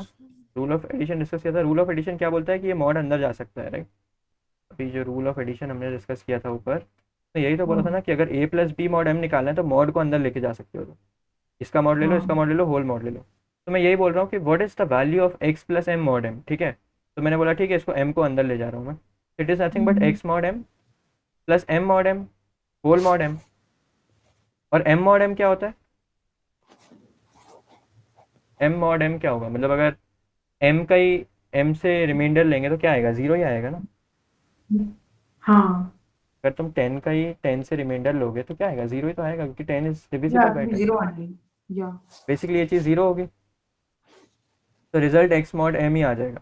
द पॉइंट इज कि हाँ अगर x है और तुम उसमें m ऐड भी कर रहे हो तो रिजल्ट चेंज नहीं होगा, right? x plus m mod m हमने निकाला, वो x मॉड m ही आ रहा है. तो द पॉइंट इज कि अगर x मॉड m है तो तुम उसको x plus m mod m भी लिख सकते हो. इतना समझ आया? Yes, that yeah. हाँ, इसलिए तो मैंने बोला था कि अगर 6 है तुम इसको 6 प्लस 10 भी लिख सकते हो, 16 भी लिख सकते हो, क्योंकि ये दोनों सेम ही चीज़ है अगर तुम मॉड 10 के बारे में बात करो. तो दैट्स वाई ये जो नेगेटिव वैल्यू है ना 6, इसको अगर पॉजिटिव में कन्वर्ट करना है तो इसमें कुछ नहीं करेंगे, हम 10 ऐड कर देंगे, राइट? oh हम हाँ m तो ऐड कर ही सकते हैं ना, उससे कोई वैल्यू में that makes चेंज नहीं आता sense है. हमने अभी डिस्कस किया कि अगर तुम m ऐड भी करते हो तो वैल्यू सेम ही रहती है, x मॉड m ही रहेगा. हाँ the point Correct. Is That makes कि sense. There is just one one correction to this. इसमें क्या करेंगे हम, यहाँ पे m ऐड कर देंगे फॉर सेफ्टी पर्पस. सेफ्टी क्यों? ताकि ये रिजल्ट नेगेटिव ना आ जाए, है ना. द पॉइंट इज -6 भी आता है तो कोई दिक्कत नहीं है, बट जो प्रॉब्लम सेटर है वो एक्सपेक्ट नहीं करेगा ना कि तुम नेगेटिव वैल्यू प्रिंट कर रहे हो, वो ये एक्सपेक्ट करेगा कि इसका इक्विवेलेंट पॉजिटिव वैल्यू क्या है वो प्रिंट करके दो. -6 का मतलब 4 ही है, बट वो चाहता है कि तुम 4 प्रिंट करो, -6 प्रिंट ना करो, right? So that's why yeah that -6 और 4 एक्चुअली में इक्वल है इन टर्म्स ऑफ मॉड 10, क्योंकि तुम्हें पता है ना कि तुम -6 में अगर 10 ऐड कर दोगे तो सेम ही रिजल्ट चेंज नहीं होगा, since we are talking about under mod. तो -6 प्लस 10 क्या हो जाएगा? 4. तो 4 वो दोनों सेम ही है. तो इसलिए हम जस्ट टू मेक श्योर कि रिजल्ट नेगेटिव ना हो यहाँ पे प्लस m लिख देते हैं, and this becomes a rule of subtraction. हाँ कि a mod m minus b mod m plus m, तो प्लस m कर Yeah, ही that's सकते हैं किसी में, subtraction. क्योंकि अगर तुम ध्यान से देखोगे तो मॉड जब अंदर जाएगा तो ये प्लस m मतलब मॉड 0 हो जाएगा. तो हमने कुछ एडिशन मतलब कुछ नया नहीं किया, बस यहाँ पे प्लस m इसलिए कि जस्ट टू मेक श्योर कि नेगेटिव ना आ जाए रिजल्ट. ठीक है ना? Yeah, correct. Okay, this is rule of subtraction. एक लास्ट रूल होता है जो कि होगा rule of, any idea? Division. Good, rule of division. अभी रूल ऑफ डिवीजन ना थोड़ा सा हार्ड है, मतलब इतना इजी नहीं है। रूल ऑफ डिवीजन हार्ड क्यों है तो समझने के लिए ऐसे करना पड़ेगा। लेट्स से अब हाँ तुम्हें a by b mod m calculate करना है, ठीक है ना? हाँ तो अब अगर मैं इसको ऐसे लिख दूं कि चलो मॉड अंदर ले जाओ, अभी तक तो हम यही कर रहे थे, तो मैंने अगर इसको हाँ ऐसे लिख दिया a mod m b mod m whole mod m, इससे भी कुछ नया हाँ नहीं हुआ। The point is problem still उसी में रिड्यूस्ड है, मतलब हम सॉल्व नहीं कर पाएंगे अभी भी, क्योंकि हमें पता नहीं है ना कि डिवीजन को कैसे सॉल्व करेंगे अंडर अ मॉड। देखो मान लो कि a जो है वो 28 है, b जो है वो 7 है, और m जो है वो 10 है मान लो, तो LHS क्या आएगा बता? हाँ LHS क्या आएगा? 28/7 मॉड 10। ओ हाँ literally हाँ और 28% RHS क्या आएगा? 8 divided by 7 mod 10 हम्म, अभी पॉइंट ये है plus कि 4 mod 10 28/7 तो चलो कट जाएगा विच इज़ 4, 4 और यहाँ पे हाँ आंसर 4 आ गया। हाँ बट यहाँ पे तुम फंस गए, हाँ यहाँ पे तुम फंस गए। अब इसको आगे कैसे सॉल्व करोगे? At oh by yeah seven mod you 10, can't Oh, हाँ राइट? द पॉइंट इज ये फॉर्मूला सही तो है, ये फॉर्मूला सही है, बिल्कुल सही है, इसमें कोई गलत नहीं है, बट द हाँ पॉइंट इज कि यहाँ पे तुम फंस जाओगे, तुम्हें पता नहीं आगे डिवीजन को सॉल्व कैसे करना है, correct राइट? हाँ तो अभी इसको कैसे कर सकते हैं? देखो उसको करने का तरीका होता है, उसको करने का तरीका यह है कि अगर किसी तरह इसको, इस 8/7 को मैं ऐसे लिख सकता हूँ ना, 8 इंटू 1/7 है ना, मॉड 10, हाँ तो लिख सकते हैं। अब लेट्स से मुझे किसी तरह ये 1/7 मॉड 10 का वैल्यू मिल जाए, मतलब इसका कोई इंटीजर वैल्यू मिल okay जाए जो कि इसके हाँ इक्विवेलेंट होगा, और मान लो कि वो हाँ इंटीजर वैल्यू को मैं 7 इनवर्स बोल रहा हूँ, ठीक है, क्योंकि 1/7 है तो उसको 7 इनवर्स बोल देते हैं।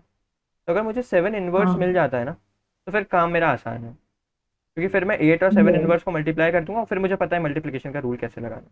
द yeah पॉइंट इज, देखो correct देखो देखो, कहने का मेरा मतलब ये था कि अभी हम अंडर मॉड बात कर रहे हैं, ठीक है, थोड़ा सा चीज़ें डिफिकल्ट, मतलब थोड़ा सा चीज़ें अलग है, नॉर्मल नहीं है।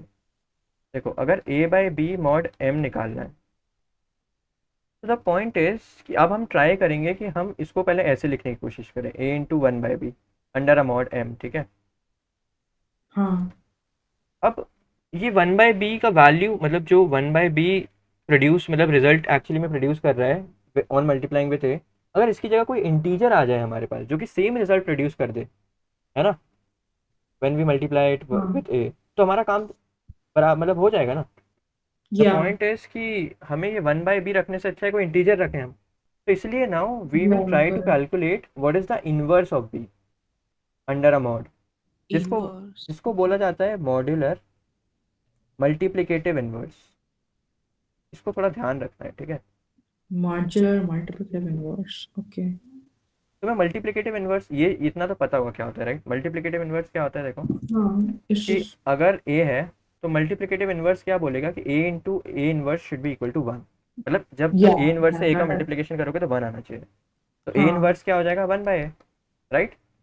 yes मॉड्यूलर मल्टीप्लिकेटिव इनवर्स भी सेम चीज़ बोलेगा, बट मॉड्यूलर मल्टीप्लिकेटिव इनवर्स ये चीज़ बोलेगा कि ये दोनों सेम होना चाहिए under mod M. The point is इन दोनों का जब मल्टीप्लिकेशन करोगे फिर मॉड लोगे तो वो 1 आना चाहिए। मॉड्यूलर मल्टीप्लिकेटिव इनवर्स का कहना ये है, समझ गए? तो बेसिकली हाँ फॉर अ पर्टिकुलर ए, ये ए इनवर्स जो है वो भी एक इंटीजर ही होगा। देखो कैसे, लेट्स से एम इज 10, ठीक है। अब मुझे बताओ लेट्स से ए इज 3, तो कैलकुलेट ए इनवर्स, क्या होगा ए इनवर्स? तो फाइंड एनी नंबर, तो ए इनवर्स भी जो है वो 0 से 9 तक के बीच में ही होगा। 1/3 नो नो नॉट 1/3, मैंने क्या बोला, ए इनवर्स भी एक इंटीजर ही होगा। oh हाँ हाँ okay मॉड्यूलर की बात कर रहे हैं ना, तो तुम तो कोई भी एक ऐसा इंटीजर मुझे ला के दो जिससे जब मैं इसको मल्टीप्लाई करूँ और मॉड एम लूँ हाँ तो 1 आना चाहिए। मान लो ए yeah थ्री है, Yeah. A3 है, तो टेल मी एनी नंबर ना bit from 0 to 9 on which if I multiply it with 3 it should give me a remainder 1 with 10। so 4 तो 3 इंटू 4 तो 12 हो जाएगा ना। Right. Um. oh multiplication basically देखो a into A inverse should give you 1, हम यहाँ पे तीन ऐसे क्यों लगाते हैं, क्योंकि ये एग्जैक्टली इक्वल नहीं होता ना, हम अंडर मॉड बात कर रहे हैं। द पॉइंट इज, अगर अंडर मॉड बात करें तो यहाँ पे तीन ऐसे साइन लगाया जाता है, इसका ये मतलब होता है कि दे आर एक्चुअली कंपेरेबल, मतलब ये दोनों सेम ही चीज़ है। जब हम इसका मॉड ले लेंगे ना एम से तो वो 1 ही आ जाएगा। ठीक है, जैसे अभी मैंने 6 और 16 के बीच में लगाए थे ना, तो अब 6 और 16 हाँ, एग्जैक्टली इक्वल नहीं है बट कंपेरेबल है अंडर अ मॉड 10, इसलिए तीन तीन ऐसे स्ट्रेट लाइन लगाया जाता है। ठीक है, okay. तो बेसिकली अगर ए 3 है, ये ए इनवर्स मुझे पता नहीं है, और ये चीज़ 1 आ रही है अंडर मॉड 10, तो मुझे एक्स का वैल्यू बताओ क्या होगा। मतलब ऐसा कौन सा वैल्यू से मैं मल्टीप्लाई करूँ 3 को कि जब हम उसका मल्टीप्लिकेशन करेंगे और मॉड 10 लेंगे तो आंसर 1 आ जाएगा। और द पॉइंट इज कि ये जो एक्स है ना, ये भी 0 से 9 तक में ही होना चाहिए, कि हम मॉड 10 की बात करें तो एक्स भी 0 से 9 तक के बीच में कोई इंटीजर होना चाहिए। एक एक करके ट्राई करें। 7. Correct, good. 7, जब तुम 3 into 7 करोगे 21 आएगा, और 21 मॉड 10 इज Yeah, एक्चुअली 1। तो यू कैन yeah, से correct. कि modular multiplicative inverse multiplicative inverse of 3 is actually 7 under mod 10। हाँ, ये हुआ डेफिनेशन मॉड्यूलर मल्टीप्लिकेटिव इनवर्स का। देखो, मॉड्यूलर मल्टीप्लिकेटिव इनवर्स यही बोलता है कि अगर तुम ए को उसके इनवर्स से मल्टीप्लाई करोगे ना तो वो 1 देना चाहिए। 1 क्या देगा, वो हाँ, मल्टीप्लिकेशन 1 नहीं देगा, इन दोनों का जब मल्टीप्लिकेशन से मॉड लोगे वो 1 होगा। ठीक है ना, yeah, बेसिकली इसका यही मतलब होता है ये तीन साइन लिखने का, कि हम अंडर मॉड बात कर रहे हैं, ये जो भी वैल्यू correct. है इसका हम मॉड लेके बात करेंगे। That's what we call modular multiplicative inverse. हाँ, समझ गए? तो द पॉइंट yes. इज कि अगर तुम इस साइन को देखोगे, मतलब अगर ए इंटू ए इनवर्स 1 है, तो ए इनवर्स क्या हो जाएगा, 1/a हो जाएगा ना। तो बेसिकली हमें 1/a को ही तो हाँ, रिप्लेस करना था, राइट। ऊपर हमारे पास 1/a yes. था ना, ये 1/b था, तो हम वही तो ट्राई करें किसी तरह हम बी इनवर्स निकाल लें। तो इसको बी इनवर्स से Yeah. रिप्लेस कर देंगे। और बी इनवर्स कैसे निकालेंगे अब वो देखना। तो बी इनवर्स निकालने का एक तो तरीका यही है जो अभी हमने किया, कि अभी हमने क्या किया था देखो, कि हमें 3 का इन्वर्स मॉड्यूलर मल्टीप्लिकेटिव इन्वर्स निकालना था, राइट। तो हमने क्या किया कि एक एक करके सारे वैल्यूज़ को ट्राई किया कि क्या किसी के मल्टीप्लिकेशन करने पे 3 के साथ 1 आ रहा है क्या मॉड। अगर आ रहा है तो वही उसका मॉड्यूलर मल्टीप्लिकेटिव इन्वर्स है। करेक्ट। हाँ, तो बेसिकली अभी हमारा मेन फोकस किस चीज़ पे है, कि हमें तो ए बाय बी सॉल्व करना है ना। तो पॉइंट ये है कि ए हाँ, बाय बी को हम ये लिख सकते हैं A into 1/b under mod M hmm, obviously. और ये हाँ, 1/b को मैं ट्राई कर रहा हूँ कि बी इनवर्स से चेंज कर दूँ, क्योंकि हमें पता है ना बी इनवर्स भी एक इंटीजर ही होगा। तो उससे क्या होगा कि हम इसको ये चीज़ लिख पाएंगे ए इंटू बी इनवर्स। समझ गए, 1/b को बस oh, बी इनवर्स हाँ, लिख we दिया। can. तो now what my focus is कि हम अगर हमें कोई भी पर्टिकुलर ए दिया हुआ है तो उसका इन्वर्स कैसे निकालेंगे। मतलब द पॉइंट इज, अगर हमें कोई भी पर्टिकुलर बी पता है तो हम उसका इन्वर्स कैसे निकालेंगे। ठीक है, हमें अभी ये डिस्कस कर रहे हैं, क्योंकि हमें जब ये हाँ, 1/b मिलेगा तो हमें इसको इसके इन्वर्स से चेंज करना है ना, तो हमें पता होना चाहिए how to calculate inverse. okay, ठीक है ना। correct, yeah. तो नाउ देन वी डिस्कस कि किसी भी पर्टिकुलर ए का इन्वर्स कैसे निकालते हैं। तो फिर हमने ए इन्वर्स का डेफिनेशन देखा कि ए इन्वर्स कुछ नहीं होता है, अगर उस पर्टिकुलर एलिमेंट का उसके इन्वर्स के साथ मल्टीप्लाई करोगे तो अंडर अ मॉड वो वैल्यू 1 होती है। मतलब अंडर अ मॉड मतलब इनका जब तुम मल्टीप्लिकेशन करके मॉड लोगे। हाँ, तो नाउ द पॉइंट इज कि अब हमने एक प्रॉब्लम सॉल्व करके देख लिया। द प्रॉब्लम है इसकी, लेट से मॉड अगर 10 है और ए अगर 3 है, तो 3 का मॉड्यूलर मल्टीप्लिकेटिव इन्वर्स क्या हो जाएगा अंडर मॉड 10 7। क्यों हो जाएगा 7, हाँ, क्योंकि जब तुम 3 into 7 करोगे तो वो 21 आएगा, और 21 मॉड 10 जो है वो 1 होता है। ठीक है ना। तो 3 का मॉड्यूलर मल्टीप्लिकेटिव इन्वर्स क्या हो गया 7। तो द पॉइंट है कहीं पे भी हम्म, अगर मॉड 10 के बारे में बात चल रही है और 1/3 घूम रहा है, तुम इसको 1/3 को 7 से रिप्लेस कर सकते हो, क्योंकि 1/3 का मतलब ही हुआ 3 इन्वर्स, और 3 इन्वर्स जो है वो 7 होता है। समझ गए। The point is we are trying to हाँ, replace this fraction with a integer, ताकि हम आगे फिर अपना कैलकुलेशन कर पाए, right. correct. Okay, Right. so now the problem arises कि how to calculate a inverse। मतलब a inverse नहीं, इसको b inverse लिख लो, कि अभी हम a/b की बात कर रहे थे ना। How to calculate b inverse, एक तरीका तो यही है कि हमें पता है अगर हम अंडर अ मॉड m बात कर रहे हैं तो जो b इनवर्स होगा वो 0 से m-1 में कोई वैल्यू होगी, राइट। एक तरीका तो यही है कि b से इन सब वैल्यू को एक एक करके मल्टीप्लाई करके देख लो, और जो भी वैल्यू ने मॉड m करके 1 दे दिया वो आंसर हो गया। हाँ तो इसका इसका टाइम कॉम्प्लेक्सिटी क्या हो जाएगा? वो ओ ऑफ m, राइट, क्योंकि तुम एक एक करके सारे ओ वैल्यूज चेक एन करोगे ना। वो लास्ट एन हाँ। अच्छा, एक और वो होता है, एक और एक्चुअली प्रॉपर्टी होती है। वो प्रॉपर्टी ये होती है, देखो, अगर मॉड लेट्स से 10 है, अब मैं तुमसे पूछता हूँ what is modular multiplicative inverse of 2, तो बताओ क्या होगा? अगर ऑफ टू 2 इंटू 2 इनवर्स 1 होती है तो 2 इनवर्स क्या होगा? मतलब वही 2 इनवर्स क्या होगा, मॉड्यूलर मल्टीप्लिकेटिव इनवर्स 2 का क्या होगा?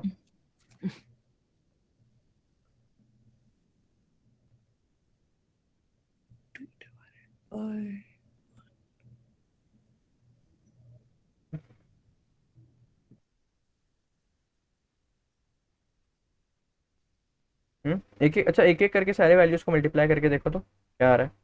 So 2 times 1 2 and then 4 6 8 10 12 14 16. So you wanted a mod of 1, right? Hmm Um, तो क्या मॉड्यूलर मल्टीप्लिकेटिव इनवर्स 2 का एग्जिस्ट करता है क्या? I don't. I don't think so. नहीं करेगा। तो ये एक प्रॉपर्टी होती है कि अगर तुम किसी भी पर्टिकुलर एलिमेंट का मॉड्यूलर मल्टीप्लिकेटिव इनवर्स निकालना चाह रहे हो, द प्रॉपर्टी इज कि the GCD between this element and the particular mod should B 1। अगर ये दोनों जीसीडी 1 नहीं है ना, तो इनका कभी भी मॉड्यूलर मल्टीप्लिकेटिव इनवर्स नहीं निकल सकता इस एलिमेंट का। ये एक प्रॉपर्टी होती है। क्योंकि प्रॉपर्टी इसलिए है क्योंकि अब तुम्हें अगर इसके साथ किसी चीज़ का मल्टीप्लिकेशन करना हो, तुम्हें 21 31 ऐसे कुछ वैल्यू चाहिए ना, ताकि मॉड 1 आए। द पॉइंट इज कि तुम कभी भी ऐसे वैल्यूज बना ही नहीं पाओगे अगर तुम 2 से मल्टीप्लाई कर रहे हो तो। 2 से मल्टीप्लाई करोगे तो इवन नंबर आएगा, अभी तो ऐसे सोच सकते हो। But the point is in case in दोनों में कोई भी एक कॉमन फैक्टर है ना, तो कभी भी ऐसा नहीं हो सकता कि मॉड 1 आ जाए। तो इसलिए modular multiplicative inverse modular multiplicative inverse exist only when, अगर तुम्हें बी में इन्वर्स निकालना है, ठीक है, तो वो एग्जिस्ट तभी करेगा जब GCD of B comma M वो 1 हो। अगर इनके बीच का जीसीडी 1 नहीं है तो मॉड्यूलर मल्टीप्लिकेटिव इनवर्स एग्जिस्ट ही नहीं करता है। यही एक बहुत बड़ा रीज़न है कि वाई तुम्हें ये जो इतने सारे प्रॉब्लम्स हैं ना जो मैंने अभी खोले थे, इसमें अगर तुम ध्यान से देखोगे तो कोई भी रैंडम मॉड नहीं देते हैं, एक फिक्स मॉड ही है जो हमेशा दिया जाता है। देखो ध्यान से, 10⁻9 + 7 यही मॉड दिया जाता है। मतलब दो ही वैल्यूज होते हैं जनरली मॉड देने के। एक मॉड होता है जिसको हम मॉड 1 बोलते हैं, वो होता है 10⁻9 + 7, ये एक प्राइम है, ठीक है, ये एक प्राइम नंबर है। एक और, अब दूसरा खोलोगे उसमें भी सेम मॉड है, देखो तीसरा प्रॉब्लम खोलोगे उसमें ये वाला मॉड है, तो ये एक और मॉड है तो हम मॉड 2 बोलते हैं। इसका नाम है 998 का वैल्यू है 9982445 जो भी है, मतलब 353। ये भी एक प्राइम होता है। तो ये बड़े नंबर्स और प्राइम देने का रीज़न ही ये होता है प्रॉब्लम्स में, ताकि तुम सारे नंबर्स का मॉड्यूलर मल्टीप्लिकेटिव इनवर्स निकाल पाओ। क्यों? क्योंकि अगर कोई नंबर, अगर m प्राइम है तो प्राइम के साथ तो किसी भी नंबर का जीसीडी निकल ही नहीं सकता ना, 1 ही आएगा, क्योंकि उन दोनों में के बीच में कॉमन फैक्टर थोड़ी हो सकता है, राइट। ये अगर प्राइम है, इसका क्या मतलब हुआ कि इसका फैक्टर एक तो 1 है और एक ये खुद है। तो अगर किसी और दूसरे नंबर के साथ इसका कॉमन फैक्टर निकल रहा है तो वो पक्का 1 ही होगा, इसके अलावा कोई कॉमन फैक्टर एग्जिस्ट ही नहीं कर सकता है। That's why in the problem यही दो प्राइम रहते हैं। इनके दो रीज़न है ये दो प्राइम देने के। पहला रीज़न है काफ़ी बड़े हैं, दे आर ह्यूज, मतलब ह्यूज नंबर्स हैं। ह्यूज नंबर्स हैं तो काफ़ी सारे, मतलब वैरायटी है ना, मतलब जब तुम 0 से m-1 के बारे में बात करोगे तो काफ़ी सारे नंबर्स आ जाएंगे। जब तुम रिजल्ट्स के बारे में बात करो तो काफ़ी बड़ा नंबर एक होना चाहिए। दूसरा चीज़ है कि ये प्राइम है तो फिर ये वाली दिक्कत कभी नहीं आएगी कि मॉड्यूलर मल्टीप्लिकेटिव इनवर्स एग्जिस्ट ही नहीं कर रहा है, राइट। हमेशा एग्जिस्ट करेगा किसी भी नंबर के लिए अगर प्राइम नंबर होगा तो मॉड, ठीक है ना। ओके, तो ये तो एक प्रॉपर्टी थी। अच्छा, अभी द पॉइंट है कि बी इनवर्स निकालेंगे कैसे। तो एक तरीका तो वही है कि एक एक करके चेक कर लिया 0 से m-1 तक कौन इसका मल्टीप्लिकेशन करके वो दे रहा है, 1 दे रहा है, तो वो हो गई order of m method. But the point है अगर प्रॉब्लम में इतने बड़े बड़े मॉड देंगे 10⁻9 तक के, तो क्या ऑर्डर ऑफ m चल पाएगा? Um, नहीं चल पाएगा, राइट? no, no. तो इसलिए अब हम कुछ स्मार्ट करेंगे। तो बेसिकली एक थ्योरम होती है टू कैलकुलेट बी इनवर्स, एक थ्योरम होती है जिसका नाम होता है Fermat's little theorem. Formats. I think I've heard of this. Might तो बेसिकली फर्मैट्स लिटिल थ्योरम क्या बोलती है कि बी इनवर्स जो होता है ना, वो कुछ नहीं होता है, वो B to the power m-2 होता है under mod m, where m is prime. और ये एक और रीज़न है प्राइम देने का, कि फर्मैट्स लिटिल थ्योरम लगा पाओ तुम, हमेशा प्राइम ही देंगे वो लोग, कभी ऐसा नहीं होता है कि नॉन प्राइम दे, ठीक है? तो फर्मैट्स लिटिल थ्योरम ये बोलती है कि अगर तुम्हें किसी भी चीज़ का इन्वर्स निकालना है तो कुछ नहीं करना है तुम्हें, B to the power m-2 calculate कर लो, where m is the mod and this mod should be prime. समझ आई बात? हाँ, eight is a power.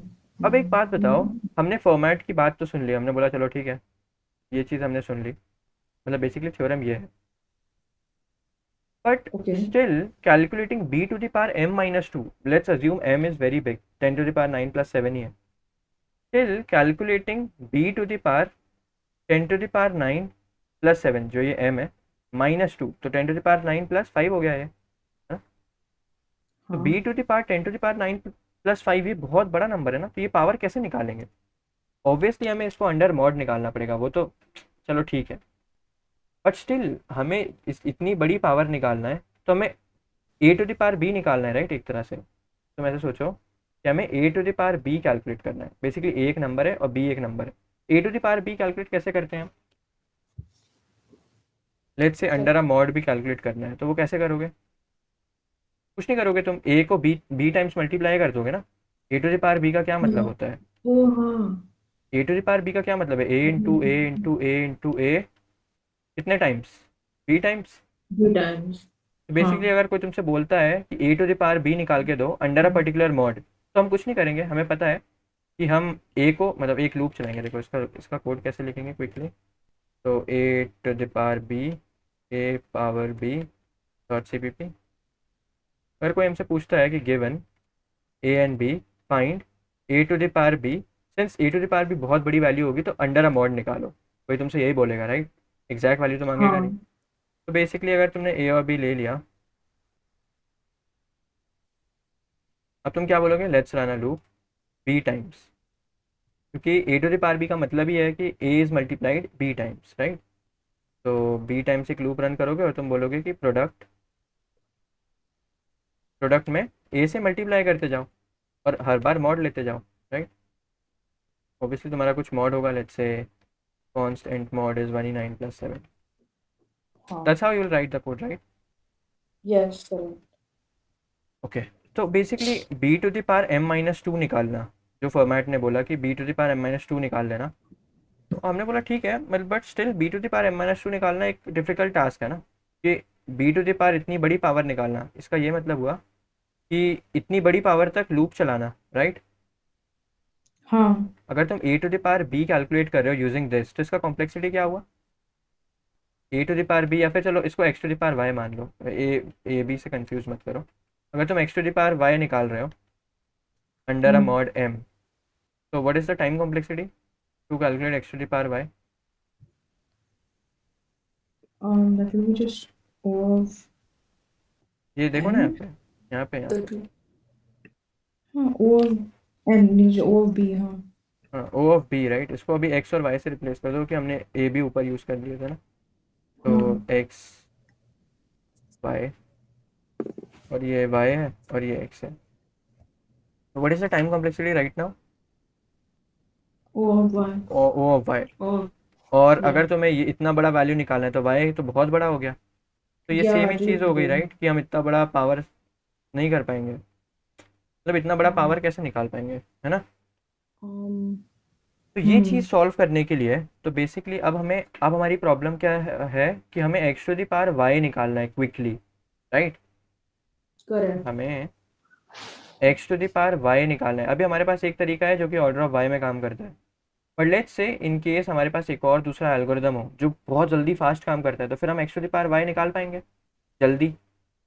और अगर हम X to the power Y निकाल पाएंगे तो ध्यान से सुनना, अगर हम X to the power Y निकाल पाएंगे तो फिर हम B to the power M minus two भी तो निकाल सकते हैं जल्दी से, और अगर हम निकाल पाएंगे तो फिर हम बी इनवर्स भी निकाल लेंगे, right? That's what we are trying to do. हाँ, correct. So we now our focus is to calculate x to the power y very fast, है ना? तो ये तो तुम्हारा नॉर्मल हाँ, मैथड है, नॉर्मल लूप लगा दो और ऑर्डर ऑफ y हो जाएगा, right? right. But Correct. Actually एक एल्गोरिथम एग्जिस्ट करता है जिसका नाम है binary exponentiation, Oh, wow, okay. जो मैंने यहाँ पे स्टार्टिंग में लिखा था ना कि आज हम बाइनरी एक्सपोनेंशिएशन पढ़ेंगे. Oh, हाँ, yeah. ये एल्गोरिथम का काम है कि ये x to the power Y obviously under mod निकालेगा, राइट? क्योंकि X to the power Y का एग्जैक्ट वैल्यू कोई नहीं पूछेगा तुमसे, ना तुम्हें निकालना है. ऑब्वियसली हाँ, जब कोई भी X to the power Y बोल रहा है ना तो वो अंडर मॉड ही निकालने को बोलेगा. ये binary exponentiation X to the power Y under mod निकाल के देता है in order of log Y. इसका जो टाइम कॉम्प्लेक्सिटी है वो इतना अच्छा होता है, ठीक है?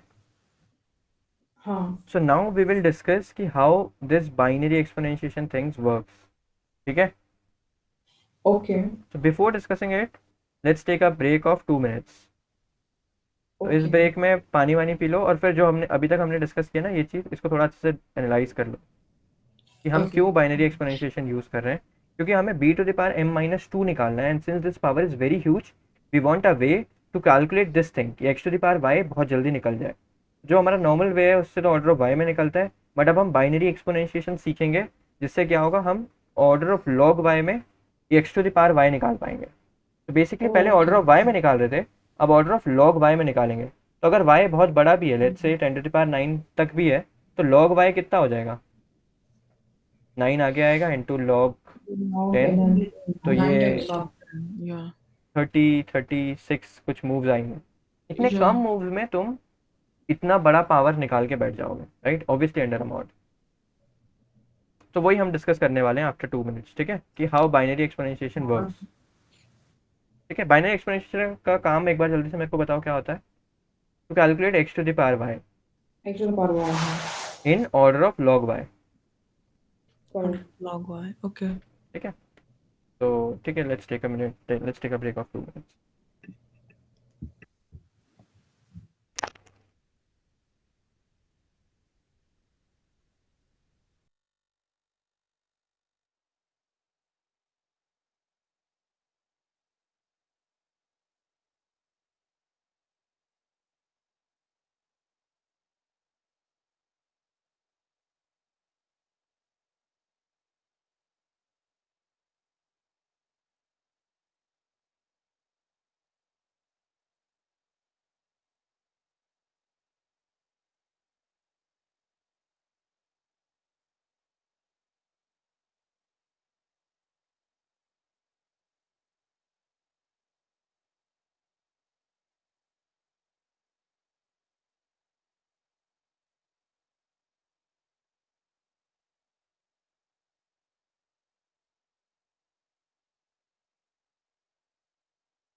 Okay, so both of you are here.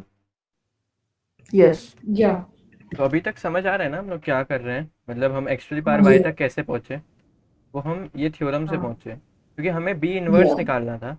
Theorem बोलती है कि बी इनवर्स निकालना है तो ऐसे निकाल सकते हो, B to the power M minus two कर दो, फिर M is mod and M is prime, M should be prime, ये फर्मेट थ्योरम की कंडीशन है।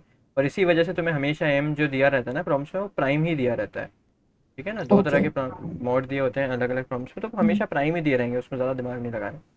तो हमेशा तुम मतलब फॉर्मेट थ्योरम लगा ही दोगे क्योंकि एम प्राइम है। और अगर किसी प्रॉब्लम में एम प्राइम नहीं दिया है तो फिर वहाँ पे फॉर्मेट थ्योरम काम नहीं करेगा, वहाँ पे तुम्हें वो जो नॉर्मल मेथड है ना कि 0 से m-1 तक सब पे चेक करो कि कौन है मॉड्यूलर मल्टीप्लिकेटिव इनवर्स, वही लगाना पड़ेगा। ठीक है। हाँ अब b to the power m-2 calculate करने के लिए हम मतलब हमें ये चीज़ कैलकुलेट करनी आनी चाहिए ना, किसी भी एलिमेंट की पावर अगर कुछ है बड़ी सी तो उसको क्विकली कैसे कैलकुलेट करते हैं, right.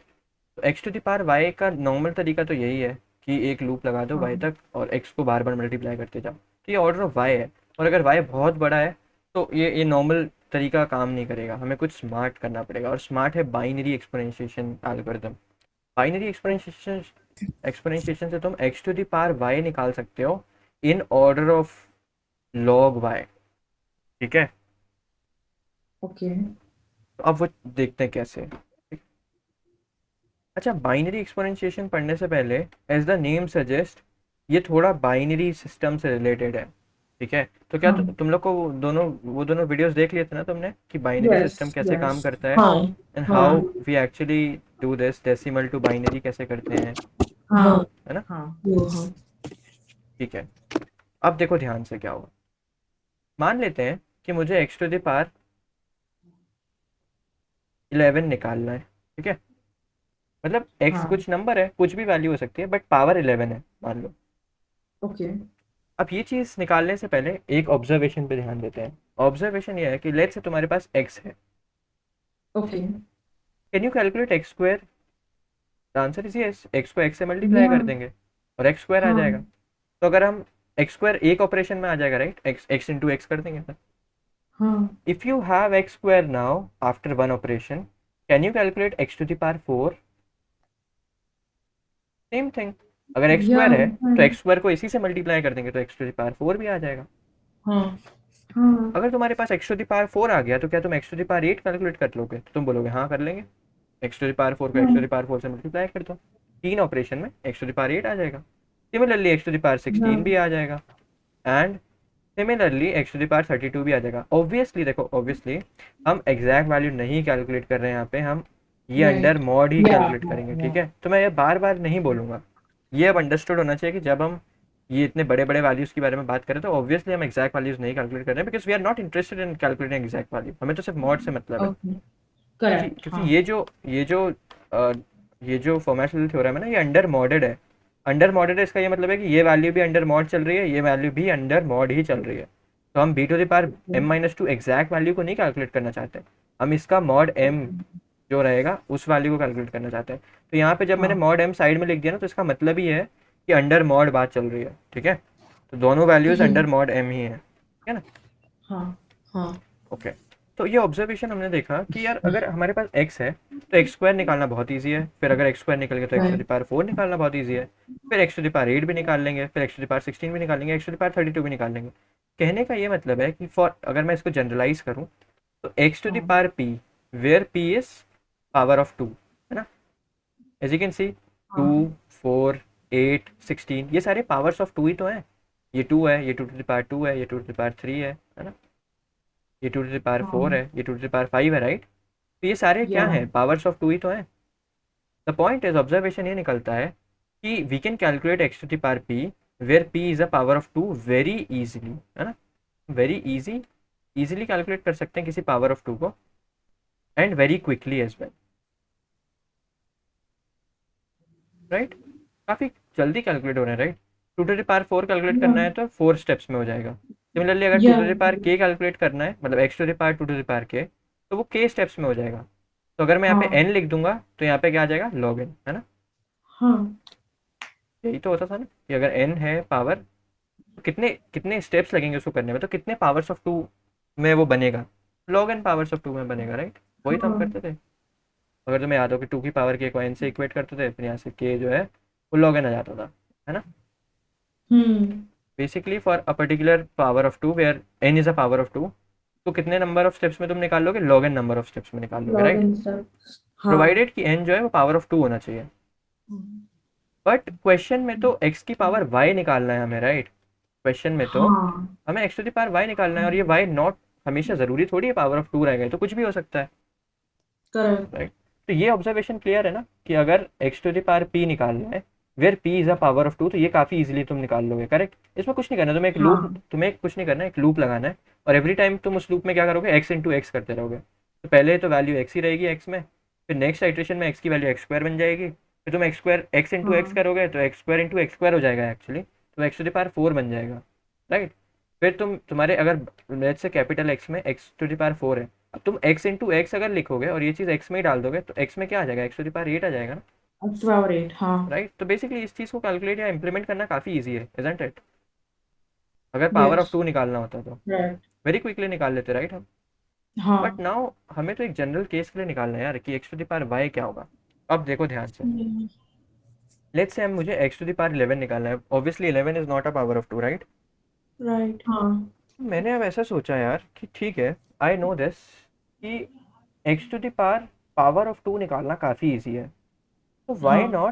Y not break this 11 into some of powers of 2। तो अभी मैं ओके। क्या करूँगा, देखो मैं 11 को ऐसे लिखूंगा, 11 is nothing but 8 plus 2 plus 1, ऐसे लिख सकते हैं ना। 11 को राइट। 8 प्लस 2 प्लस 1 तो लिख ही सकते हैं। तो मैंने बोला या। कि ठीक है, मुझे तो एक्स टू द पावर 11 निकालना था, तो मैं इसको ऐसे लिख दूंगा। अभी तक कुछ ओके। गलत कर रहा हूँ क्या, मैं कुछ इलीगल नहीं किया मैंने, राइट। नहीं। नो।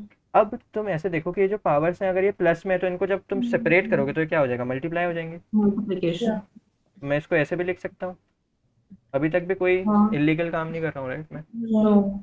नो। अभी अब तुम ध्यान से देखोगे तो ये चीज़ क्या है, ये चीज़ X to the power power of 2 ही तो है, और इनका मल्टीप्लिकेशन कर रहे हो तो ये तो कर सकते हैं यार, क्योंकि ये निकालना भी ईजी है, नो। ये निकालना भी ईजी है, ये निकालना भी ईजी है, और इनका जस्ट मल्टीप्लिकेशन ही तो करना है। तो द पॉइंट इज कि राइट। मैं एक्स की पावर 8 तक निकालूंगा। देखो एक्स, मैं एक्स से स्टार्ट करूंगा, एक्स स्क्वायर पे जाऊंगा, फिर एक्स टू द पावर 4 पे जाऊंगा, एक्स टू द पावर 8 पे जाऊंगा।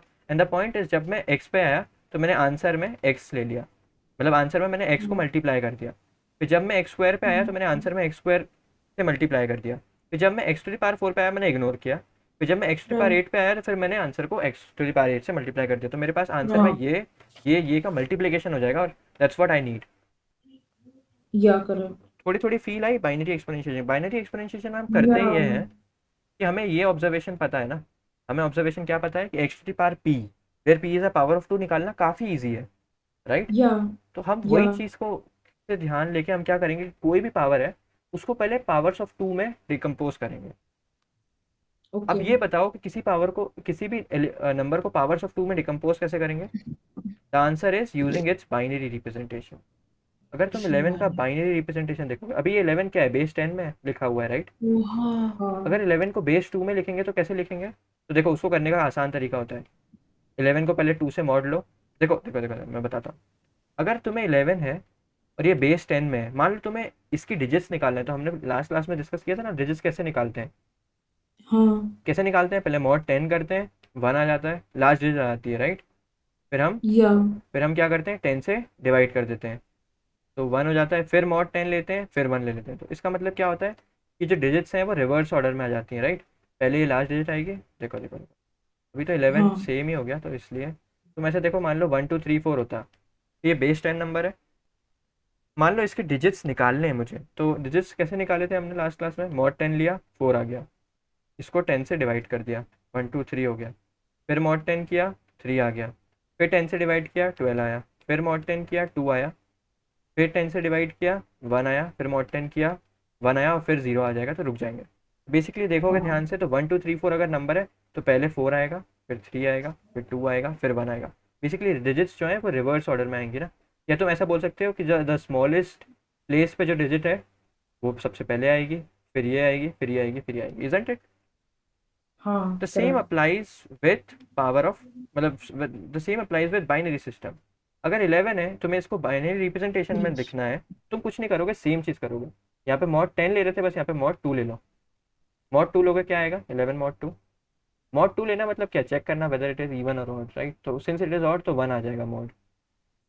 मॉड 2 हाँ लोगे तो क्या आएगा, 1 ही तो आएगा ना 11 का। correct 11 से अगर 2 से रिमाइंडर yeah it घटाएंगे will be just 10 yeah then क्या करना है नेक्स्ट yeah स्टेप में, यहाँ yeah से 10 से डिवाइड कर दें, यहाँ पे किससे डिवाइड करना पड़ेगा like 1 2 से, 1 क्योंकि आप बेस 2 में divided बात by कर रहे हैं ना। 2 ये डेसिमल सिस्टम है, right ये बाइनरी सिस्टम है। अगर तुमने वो वीडियो देखा होगा तो उसमें भी यही किया होगा डेसिमल टू बाइनरी कन्वर्ट करने they के did लिए। it mod yeah they did mod 2 yeah तो मॉड 2 यहाँ पे किया, फिर 2 से डिवाइड किया, क्या आएगा 5। 5 इंटीजर डिवीजन करेंगे राइट, वही यहाँ पे भी right किया था इंटीजर डिवीजन। yeah फिर मॉड 2 ले लो, mod 2 is 1 फिर इंटीजर and डिवीजन कर दो। then 5 divided by 2 is 2 1 0 0 and then 1 अब तुम्हें पता है ना कि डिजिट्स जो है वो उल्टे ऑर्डर में आती हैं, तो तुम्हें अगर बाइनरी right this रिप्रेजेंटेशन हाँ करना है तो इसका रिवर्स करना पड़ेगा। so 1 0 1 1 गुड, तो इसका बाइनरी रिप्रेजेंटेशन क्या हो जाएगा 1011, राइट। correct बेसिकली हाँ देखो 11 का बाइनरी रिप्रेजेंटेशन क्या होता है 1011।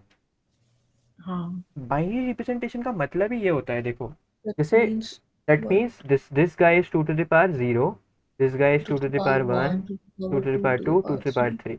और 11 को yeah एक्चुअली में तुम ऐसे लिख सकते हो कि यार 2 टू द पावर 0 का मतलब क्या हुआ 1, 2 टू द पावर 1 का मतलब हुआ 2, 2 टू द पावर 2 का मतलब हुआ 4, 2 टू द पावर 3 का मतलब हुआ 8। eight एक्चुअली में हाँ जो बिट्स सेट है ना उनको तुम ले लो कि 11 is nothing yeah but 8 plus 2 plus plus 2 1 plus 1। That's how you will decompose 11 into powers yeah of 2 हाँ using binary representation। समझ आई बात।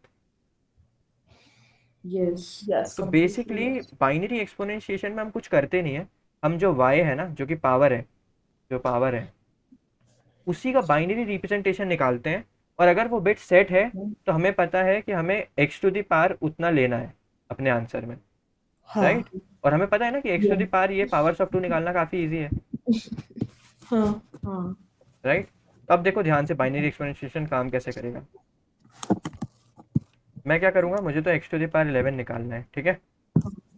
मैं कुछ नहीं करूँगा, मैं इस 11 का बाइनरी रिप्रेजेंटेशन निकालूंगा। ध्यान से देखो आप, तो बी बी अभी क्या है, ये बी है, ठीक है, बी 11 है। हाँ इसका मैंने डिजिट निकाला लास्ट वाला, तो मुझे पता है ना बाइनरी रिप्रेजेंटेशन 11 का क्या होता है 1011, राइट। yeah हाँ ठीक है, और ये स्टार्टिंग मतलब ये फर्स्ट आइट्रेशन है, ठीक है। फर्स्ट आइट्रेशन में देखो क्या होगा।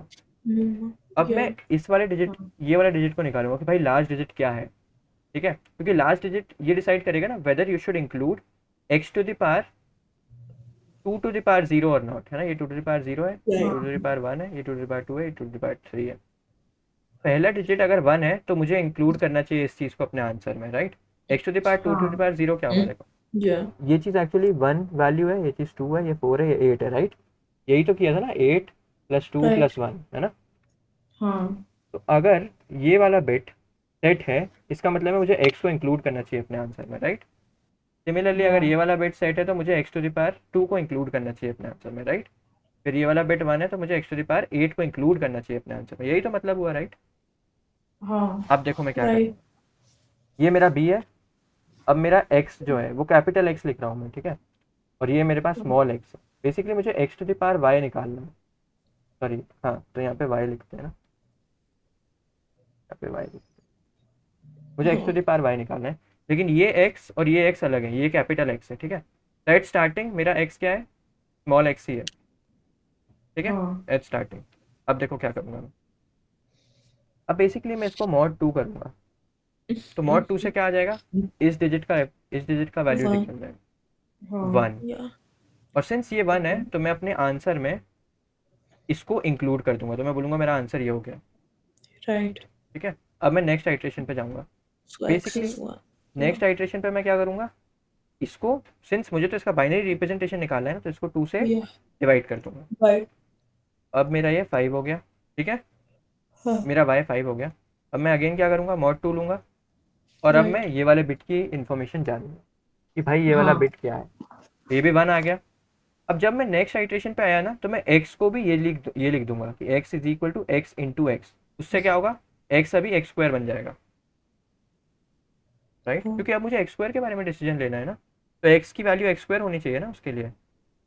समझ आ रही बात कि नेक्स्ट आइट्रेशन में जाने के लिए मैं ये हमेशा ये लिख दूंगा कि x is equal to x into x नीचे जब आइट्रेशन खत्म हो रहा है। उससे क्या होगा कि ये जो x है ना कैपिटल x, उसमें पहले x था तो अब x स्क्वायर बन जाएगा, ओ हाँ right.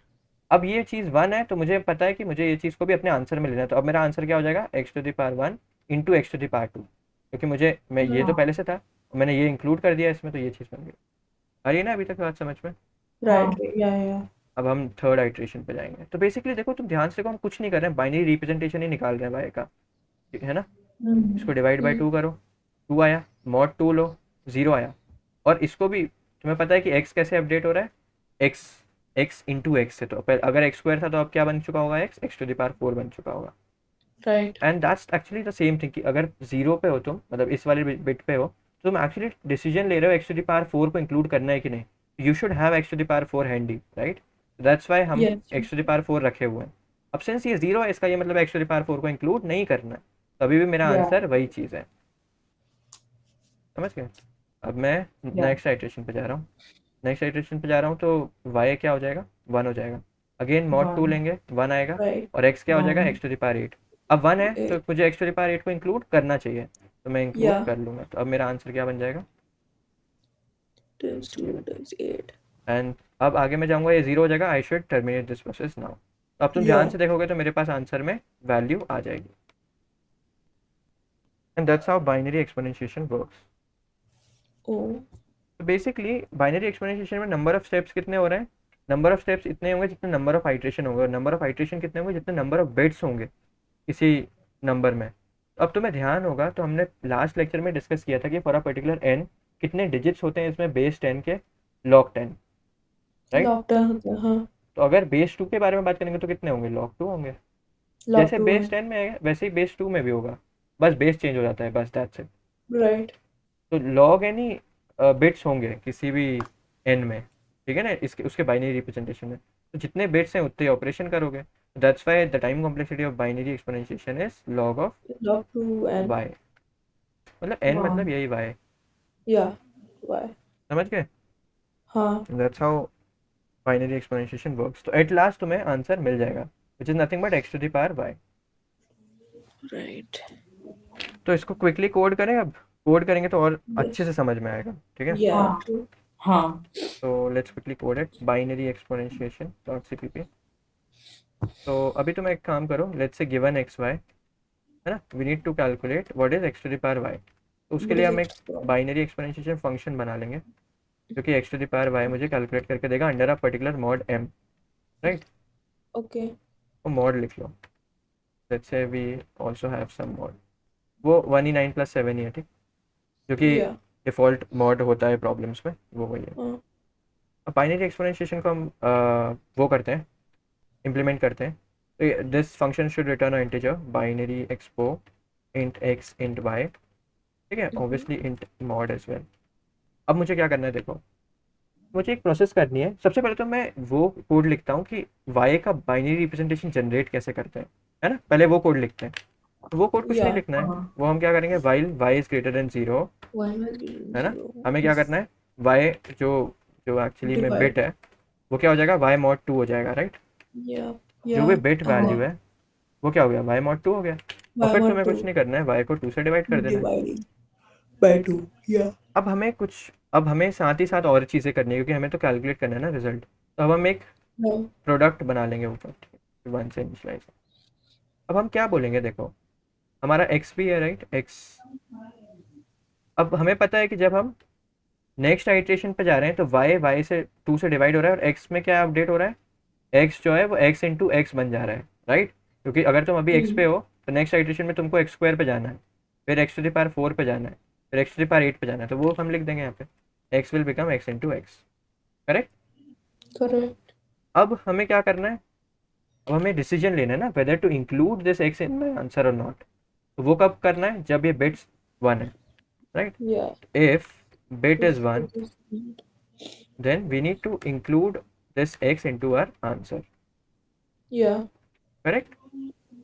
correct we do And then at last we just need to return this product, that's it।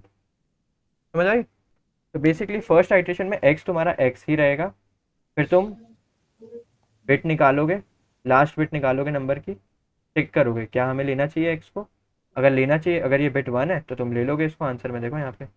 और फिर तुम हाँ नेक्स्ट आइट्रेशन पे ले जाओगे, तो नेक्स्ट आइट्रेशन पे y 2 से डिवाइड हो रहा है, तो y को 2 से डिवाइड करना है, और x जो है वो अगर अभी x है तो x स्क्वायर बनना चाहिए, that's why x will become x into X, that's it.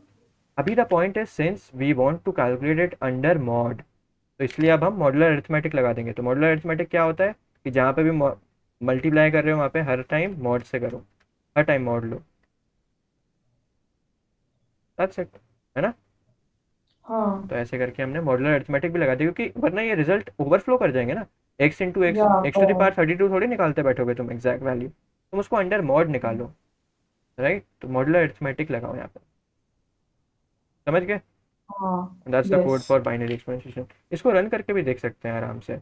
Let's take या let's run 5 to the power 2 25 आ रहा है, 2 टू द पावर 5 32 आ रहा है, 2 टू द पावर 10 करेक्ट 1024 आ रहा है, राइट। तो हमें देखो या करेक्ट वैल्यूज भी आ रही हैं, और कॉम्प्लेक्सिटी भी काफ़ी अच्छी है। कॉम्प्लेक्सिटी क्या है इसकी, ऑर्डर ऑफ लॉग और ऑफ बाय, log नहीं बाय करेक्ट। यस अभी अगर तुम ये सीधा ये कोड कहीं पे भी लिखोगे ना या यूज़ करोगे, तो ये कोड कभी कभी ऐसा हो सकता है कि तुम्हें बग्स दे, जिसको हम देसी लैंग्वेज में बोलते हैं कि कोड फट गया, मतलब कोड फटना बोलते हैं उसको, राइट। इसको लिखा है ओके कोड फट जाना। इसका मतलब ये होता है कि कोड, मतलब कभी कभी ऐसा हो सकता है ये कोड तुम्हें धोखा दे दे। अब वो मैं तुम्हें बताता हूँ कब। हाँ अब तुम अगर, हाँ ये समझ आ गया ना, बाइनरी एक्सपोनेंशियल समझ आ गया, क्योंकि अब मैं हाँ मूव, अब हाँ थोड़ा कुछ और बताना चाह रहा हूँ, ठीक है। अब तुम अगर ध्यान से देखोगे यहाँ पे, देखो क्या हो रहा है, ये सारी चीज़ें इंट है, राइट, है ना। ये सारी हाँ चीज़ें इंट है, तो बेसिकली तुम यहाँ पे क्या कर रहे हो, देखो प्रोडक्ट इंटू एक्स कर रहे हो, and you are taking a mod. अब अज्यूमिंग ये मॉड हाँ जो है वो 10 टू द पावर 9 है, मतलब obviously 10 to the power 9 plus 7 है, बट समझाने के लिए भी 10 टू द पावर 9 समझो, ठीक है। या तो इसका क्या मतलब हुआ कि ये जो वैल्यू है ये ऑलरेडी अंडर मॉडेड है ना। ये वैल्यू भी अंडर मॉडेड चल रही है, देखो प्रोडक्ट भी हमेशा हाँ जब अपडेट हो रहा है तो वो मॉड ले रहे हैं हम उसमें। इसका ये हाँ मतलब है कि ये प्रोडक्ट जो है वो मॉड से छोटा वैल्यू है हमेशा, राइट। तो लेट्स से करेक्ट प्रोडक्ट जो है वो मॉड से छोटा वैल्यू है, मैंने बोला ठीक है। ये एक्स को भी जब तुम अपडेट कर रहे हो, देखो हमेशा मॉड ले रहे हो, तो एक्स भी हमेशा मॉड से छोटा वैल्यू ही है। हाँ तो let's say in some scenario, अगर ये 10 टू द पावर 9 प्लस 7 भी है मॉड, तो मान लो ये मॉड से छोटा रखना है, तो प्रोडक्ट का वैल्यू 10 टू द पावर 9 तो हो ही सकता है ना, छोटा है वो तो मॉड से। 10 टू द पावर 9 प्लस 7 से तो छोटा है, लेकिन 10 टू द पावर 9 तो हो सकता है ना किसी केस में। हाँ सिमिलरली एक्स का value 10 to the power 9 plus 1 भी हो सकता है किसी केस में। तो द पॉइंट इज कि you are multiplying two very huge values here. देखो प्रोडक्ट में 10 टू द पावर 9 है, और इसमें 10 टू द पावर 9 प्लस 1 है, and since both of them are having integer as data type, तो ये जो मल्टीप्लिकेशन है ना, जब तुम इसका मल्टीप्लिकेशन करोगे, तो मॉड तो बाद में ले रहे हो ना, पहले मल्टीप्लिकेशन एटलीस्ट इतना तो करना पड़ेगा ना, 10 टू द पावर 9 और 10 टू द पावर 9 का। तो जब तुम इसका हाँ मल्टीप्लिकेशन करोगे ना, तो ये ओवरफ्लो हो जाएगा, ये फट जाएगा तुम्हारा कोड यहाँ पे, ओवरफ्लो हो जाएगा, क्योंकि अब 10 टू द पावर ओके 18 थोड़ी ना तुम इंट में स्टोर कर पाओगे। करेक्ट फॉर एग्जाम्पल, इसको तुम्हें लाइव लाइव चेक करते हैं इसको, ठीक है, temp.cpp। हाँ देखो मान लो कि ए तुम्हारा है 10 टू द पावर 9, बी तुम्हारा है 10 टू द पावर 9 प्लस 1, और तुम्हारा जो मॉड है वो 10 टू द पावर 9 प्लस 7 है। अब अगर तुम लेट्स से कि रिजल्ट है वो है A into B mod mod, ठीक है। अब तुम तो यही हाँ सोचोगे ना कि रिजल्ट में तुम दो लोगों का मल्टीप्लिकेशन का मॉड कर रहे हो, तो ऑब्वियसली रिजल्ट में जीरो से मॉड की कोई वैल्यू आनी चाहिए, राइट। बट अगर या हमें रिजल्ट को प्रिंट करने, देखो क्या आएगा, कुछ नेगेटिव से बहुत बड़ा नंबर आ रहा है, या नेगेटिव। some random number. ये नेगेटिव क्यों हुआ, क्योंकि जब तुमने ए प्लस तुम ए इंटू बी करोगे ना, तो देखो ए इंटू बी क्या आएगा, ए इंटू बी एक नेगेटिव वैल्यू आ रही है। इसका यही मतलब है कि ए इंटू बी ओवरफ्लो कर गया, राइट, क्योंकि 10 to the power 9 into 10 to the power 9, ये 10 टू द पावर 18 हो गया, और ये एक इंटीजर में नहीं बन पाएगा, ठीक है। तो इसका करेक्शन क्या होगा कि तुम जो चीज़ें हैं वो लॉन्ग लॉन्ग में लो, इंटीजर में मत लो, हाँ ठीक है। तो ओके तुम ये जो एक्स है इसको भी लॉन्ग लॉन्ग रखो, just to avoid any overflow issue, ठीक है। ओके और ये जो प्रोडक्ट है इसको भी लॉन्ग लॉन्ग रखो, और ये सिंस अब तुम प्रोडक्ट ही रिटर्न कर रहे हो, अब ये लॉन्ग लॉन्ग है, ठीक है। मॉड को तो इंट ही रखो, उसको कोई दिक्कत नहीं है, क्योंकि मॉड तो इंट में आ जाएगा, और तुम तो मॉड ले रहे हो उसका, उसको कोई दिक्कत नहीं होगा, क्योंकि वो मल्टीप्लिकेशन में नहीं आ रहा है कहीं भी, ठीक है। हाँ अच्छा, क्या मुझे रिटर्न टाइप भी लॉन्ग लॉन्ग करना चाहिए? The answer is no actually. long. क्योंकि नो Why क्यों है? not? Because accents. नहीं नहीं नहीं, रुको। ये जो रिटर्न टाइप है, रिटर्न टाइप क्या है? जो ये तुम रिटर्न करोगे ना आंसर यहाँ पे, Oh yeah. तो बेसिकली रिटर्न, हम जो आंसर कर रहे हैं वो इवेंचुअली क्या है? वो x to the power Y under mod है ना एम। और ये जो आंसर है, आई नो कि ये जो है मॉड से छोटा ही होगा। तो अगर ये मॉड से छोटा है तो मैं इंट में तो रख ही सकता हूँ ना इस आंसर को। The point is there is no need to change this data type, but still since this product is long long, तो एक तरीका तो ये है कि जब, अब देखो प्रोडक्ट लॉन्ग लॉन्ग है और तुम रिटर्न प्रोडक्ट को कर रहे हो, बट तुम यहाँ पे रिटर्न इंट कर रहे हो, तो हो सकता है तुम्हें वार्निंग्स आए। तो एक तरीका यह है कि इसको टाइप कास्ट कर दो, फिर ये एज अ इंट ही जाएगा जब तुम रिटर्न करोगे। बट दूसरा तरीका है कि अगर तुम्हें बिल्कुल दिमाग लगाने की मतलब इच्छा नहीं है, तो तुम कुछ मत करो, ये रिटर्न टाइप ही चेंज कर दो टू लॉन्ग लॉन्ग। है ना, हमें कुछ दिमाग लगाना नहीं है, ज़्यादा झंझट लेना ही नहीं है ओवरफ्लो का, तो लॉन्ग लॉन्ग कर दो उसको। हाँ. आगे बात समझ में? तो अभी ये कोड करेक्ट है, कोई दिक्कत नहीं है इसमें। अभी भी एक दिक्कत है एक्चुअली। द दिक्कत है, लेट्स से एक्स, एक्स जो है, देखो बाय तो 10⁻18 तक हो सकता है ना, कोई दिक्कत नहीं है। लॉन्ग लॉन्ग में 10⁻18 तक, और लॉग ऑफ 10⁻18 कितना ही हो जाएगा बताओ, अगर हम इतने ऑपरेशंस कर भी 18 रहे log हैं। 2 tens. That 18 will be into like log 10, 60 मान लो, चलो है ना, 60 yeah, operation, something like that. 60 operation तो कर ही सकते हैं आराम से। बट एक और चीज़ है कि ये लॉन्ग लॉन्ग एक्स लिखा हुआ है। मान लो किसी ने एक्स भी 10⁻18 तक दे दिया, तुम x to the power Y निकाल रहे हो, where x and y both are up to 10⁻18। अब देखो क्या होगा, जब एक्स 10⁻18 होगा, तो तुम फर्स्ट आइट्रेशन के बाद में एक्स इंटू एक्स करोगे यहाँ पे, right? I know you are taking under a mod, but पहले आइट्रेशन में तो ये हो जाएगा ना, एक्स में क्या जाएगा 10⁻18 36. Into 10⁻18 mod 10�9। अब 36. सेम थिंग आ गई यहाँ पे, देखो 10⁻36 पहले फिट होना चाहेगा लॉन्ग लॉन्ग में, जो कि वो नहीं हो पाएगा और फिर ओवरफ्लो हो जाएगा। तो टू Yeah. अवॉइड दिस हम क्या बोलेंगे कि ये जो x है ना, अगर x to the power y निकाल रहे हो, तो ये एक्चुअली में सेम होता है, तुम x मॉड m की पावर y निकालो तो, कि तुम मॉड हमेशा अंदर लेके जा सकते हो, क्योंकि ये x का क्या मतलब है, x इंटू एक्स ही तो है ना, y बार। और अभी हमने डिस्कस किया था मॉडुलर मल्टीप्लिकेटिव रूल, मल्टीप्लिकेशन का रूल क्या है कि तुम मॉड को अंदर लेके जा सकते हो। तो ये चीज़ एक्चुअली इक्वल होगी x mod m into x mod m, x into x mod m के। कहने का ये मतलब है कि x को अभी मॉड ले लो पहले, जब तुमने स्टार्ट किया ना प्रोसेस, तभी x को x मॉड m लिख दो, दैट्स इट। अब कोड सही है बिल्कुल। अब क्या होगा, जब तुम x इंटू एक्स करोगे, तो यू आर मेकिंग श्योर कि जो x है वो अंडर मॉडेड है ऑलरेडी। तो 10⁻9 इंटू 10�9 जो है वो लॉन्ग लॉन्ग में बन जाएगा, समझ गए? तो 10⁻18 इंटू 10⁻18 नहीं करना होगा। अब ये करेक्ट कोड है बाइनरी एक्सपोनेंशिएशन का, समझ गए? हाँ. तो बाइनरी एक्सपोनेंशिएशन से हमें अब आसानी क्या होगी कि कभी भी किसी भी प्रॉब्लम में तुम्हें मतलब x to the power Y निकालना है वेरी क्विकली, तो तुम कुछ नहीं करोगे, वैसे कोड को कॉपी पेस्ट करोगे, मतलब कहीं पे लिख के रख लेना, कोड को कॉपी पेस्ट करके फिर बस तुम कॉल कर दोगे फंक्शन को, बाइनरी एक्सपो Correct. हाँ. Of x to the power y, और जो भी मॉड पूछा है प्रॉब्लम में। Yes. अब अगर तुम मेरे मेरे कोड, मतलब जो मेरी टेम्पलेट है ना, मेरी टेम्पलेट देखी थी ना कल, जो एक बहुत सारा कोड लिखा हुआ है ऊपर नीचे, Oh yeah. हाँ. तो अगर आप उसको हम ध्यान से थोड़ा देखें फॉर एग्जांपल, तो उसमें देखो एक फंक्शन ये भी है बाइनरी एक्सपोनेंशिएशन का, देखो ध्यान से। यहाँ पे अभी हमने एक्स वाई लिखा था, तो यहाँ पे ए भी लिखा है मैंने, ठीक है? और फिर मैं पहले ए का मॉड पी कर रहा हूँ, जो कि मैंने यहाँ पे किया, देखो। फिर मैं आंसर में 1 डाल रहा हूँ, जो कि मैंने यहाँ पे किया। उसके बाद मैं वही कर रहा हूँ, while y is greater than 0 if b and 1। ये इसका यही मतलब ये चेक करने का यही तरीका होता है, whether this y mod 2 is 1 और नॉट। ये हम बिट मैनिपुलेशन में देखेंगे। B and 1. बी एंड 1 का ये तरीका होता है कि whether the last bit is set और नॉट। तो उसको करने के दो तरीके हैं, या तो बी एंड 1 कर लो, या फिर वाई मॉड 2 करके चेक कर लो।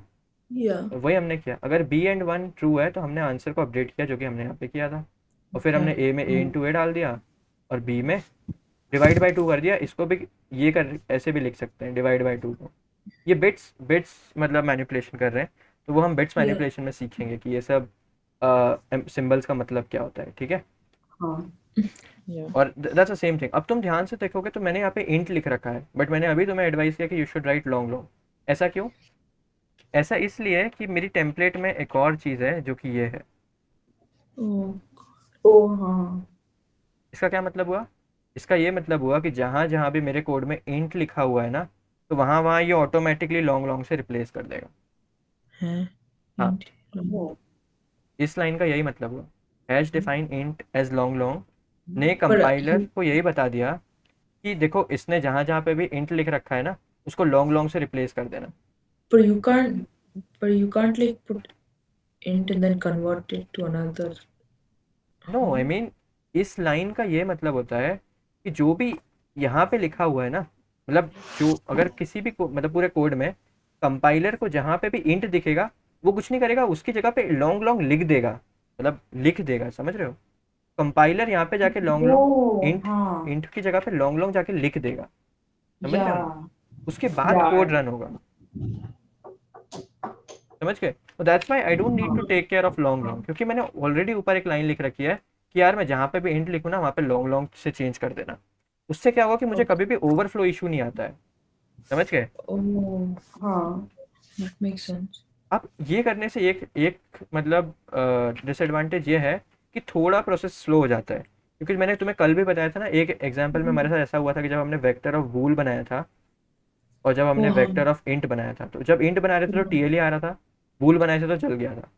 क्यों ऐसा होता है? हाँ. क्योंकि जितना बड़ा डेटा टाइप लोगे उतना उसको प्रोसेस करने में टाइम थोड़ा ज़्यादा लगता है, ठीक है? तो Right. एक मतलब जो मैं ये लिखता हूँ ना, ये लाइन, इस लाइन को लिखने का एक डिसएडवांटेज तो है कि तुम्हारा कोड थोड़ा स्लो हो जाता है, but the point is code forces पे टाइम लिमिट ये लोग अच्छी खासी देते हैं, तो थोड़ा 0.1 मिली सेकेंड से आगे पीछे होने पे कोई दिक्कत नहीं होती है, ठीक है? हाँ. That's why I right this thing, and that's why मेरा जो मेन फंक्शन ना उसमें int 32_t लिखा हुआ है, क्योंकि अगर मैं यहाँ पे भी इंट लिख दूंगा ना, तो कंपाइलर क्या करेगा, इस इंट को भी चेंज करके लॉन्ग लॉन्ग लिख देगा। And the point is there is a rule कि you can not return long long from main, ठीक है? Oh, the point okay. Is कि हाँ.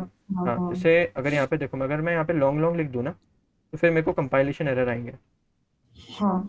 Error main must return int.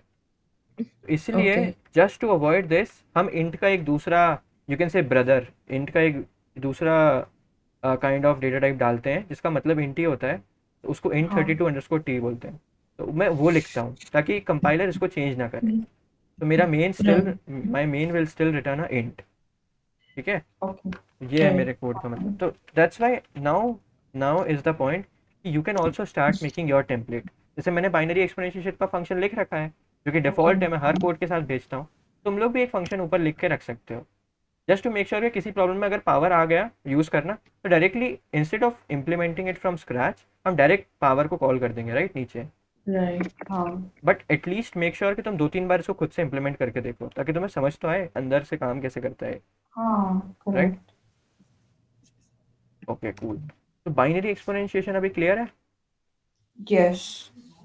Okay, अब अगर बाइनरी एक्सपोनेंशिएशन क्लियर है तो अब हमें पता चल गया कि how to calculate x to the power y very quickly, right, under a mod. हाँ.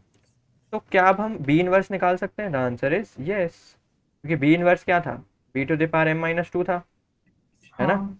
तो अगर किसी भी एलिमेंट का इन्वर्स निकालना है तो हमको क्या करना पड़ेगा? देखो, अब मैं इन्वर्स को इम्प्लीमेंट कर रहा हूँ, तो लेट्स से अगर तुम्हें मॉड इन्वर्स निकालना है किसी भी एलिमेंट का, mod underscore inverse, Huh.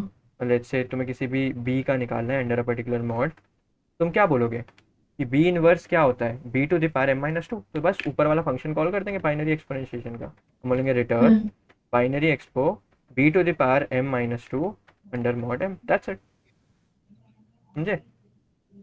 Oh, b inverse क्या था? b to the power m-2 ही तो था, तो हमें yeah. पता है ना कि b to the power m-2 मतलब x to the power y कैसे निकालना है, वो Yeah. ऐसे निकालना है। तो इनवर्स कैसे निकालोगे? यार कोई तुमसे पूछेगा तो वो कुछ नहीं करना है, बाइनरी एक्सपोनेंशिएशन कॉल कर देंगे, b to the power mod -2 का मॉड, Mod, हाँ. समझ के दोनों? हाँ. Yeah. गुड। तो अगर मेरे टेम्पलेट में भी देखोगे तो सेम ही चीज़ लिखी हुई है, हाँ. मॉड इनवर्स की भी। देखो ये रहा मॉड इनवर्स। Oh, ये ऐसा क्यों हो गया? वेट, ये ऐसा क्यों हो रहा है? ऐसे अजीब सा क्यों चल रहा है? हाँ, ये देखो, return power n to the power p-2, है ना? वही तो हमने किया है यहाँ पे, हाँ. yeah, yeah. b to the power m-2। समझ गए? तो ये मॉड इनवर्स है and it works only when P is prime, because Fermat little theorem valid ही उसके लिए है। समझ आया? Okay. Yes. तो अब अगर बी इनवर्स निकाल सकते हो तो क्या तुम ए बाय बी मॉड एम कर सकते हो solve? The answer is yes, है ना? Yes. कि ए बाय बी मॉड एम को निकालने का क्या फर्स्ट तरीका, मतलब फर्स्ट मेथड ये होगा कि फर्स्ट बी इनवर्स निकाल लो, ठीक है? Calculate B inverse. उसके बाद तुम्हें कुछ नहीं करना है, उसके बाद तुम्हें A into B inverse mod M निकाल लेना, जो कि काफ़ी ईजी है। बी इनवर्स भी एक इंटीजर ही होगा, राइट? अभी हमने डिस्कस किया था। तो बी इनवर्स अगर निकल गया तो अब दो लोग को मल्टीप्लाई करना तो हमें आता ही है, फिर उसका मॉड ले लेंगे और ये आ गया रिजल्ट। तो अगर A Right. By B mod M आ गया कहीं अंडर मॉड, तो तरीका यही है कि पहले बी इनवर्स निकाला जाता है, उसके बाद फिर ए को बी इनवर्स से मल्टीप्लाई किया जाता है और फिर उसका मॉड ले लिया जाता है। समझ गए? Hmm. Okay okay. तो बेसिकली ये बाइनरी एक्सपोनेंशिएशन समझ आ गया, काफ़ी यूजफुल एल्गोरिदम है, ठीक है? ये Yeah, याद it is रखना। useful. Yeah. ये x to the power y तुम क्विकली निकाल सकते हो इस एल्गोरिदम का यूज़ करके, है ना? अभी तक हमें सिर्फ ऑर्डर ऑफ वाई वाला मेथड ही पता था कि एक्स को वाई से, मतलब एक्स को वाई बार मल्टीप्लाई करते जाओ करते जाओ करते जाओ, but using binary exponentiation we can actually do something smart, है ना? ठीक है। It's helpful. फिर हमने डिस्कस किया कि मॉड इनवर्स कैसे निकालते हैं किसी चीज़ का, है ना? तो ये दो फंक्शन अब तुम अपने टेम्पलेट में रख सकते हो, राइट? और टेम्पलेट अपना खुद जब बना रहे हो तो एक बार मेरा कोड खोल के देखना और ये देखना कि मैं कैसे कोड लिखता हूँ। सबसे पहले मैं मेन फंक्शन बनाता हूँ, उसके बाद solve while T minus minus करके सॉल्व कॉल करता हूँ। तो तुम्हें भी यही करना चाहिए आइडियली, कि तुम भी एक सॉल्व फंक्शन बनाया करो, ठीक है? Okay. उससे फ़ायदा ये होगा कि मान लो कि तुम्हें यहीं पे आंसर मिल गया, तो इंस्टेड ऑफ ब्रेकिंग हियर फिर आगे कुछ कोड लिख के, इंस्टेड ऑफ ब्रेकिंग हियर तुम क्या कर सकते हो, अगर मान लो मुझे यहीं पे आंसर मिल गया अपनी प्रॉब्लम का, तो मैं यहीं पे सी आउट करके रिटर्न कर दूंगा सीधा। तो ये रिटर्न मतलब ये फंक्शन ख़त्म हो जाएगा, Right.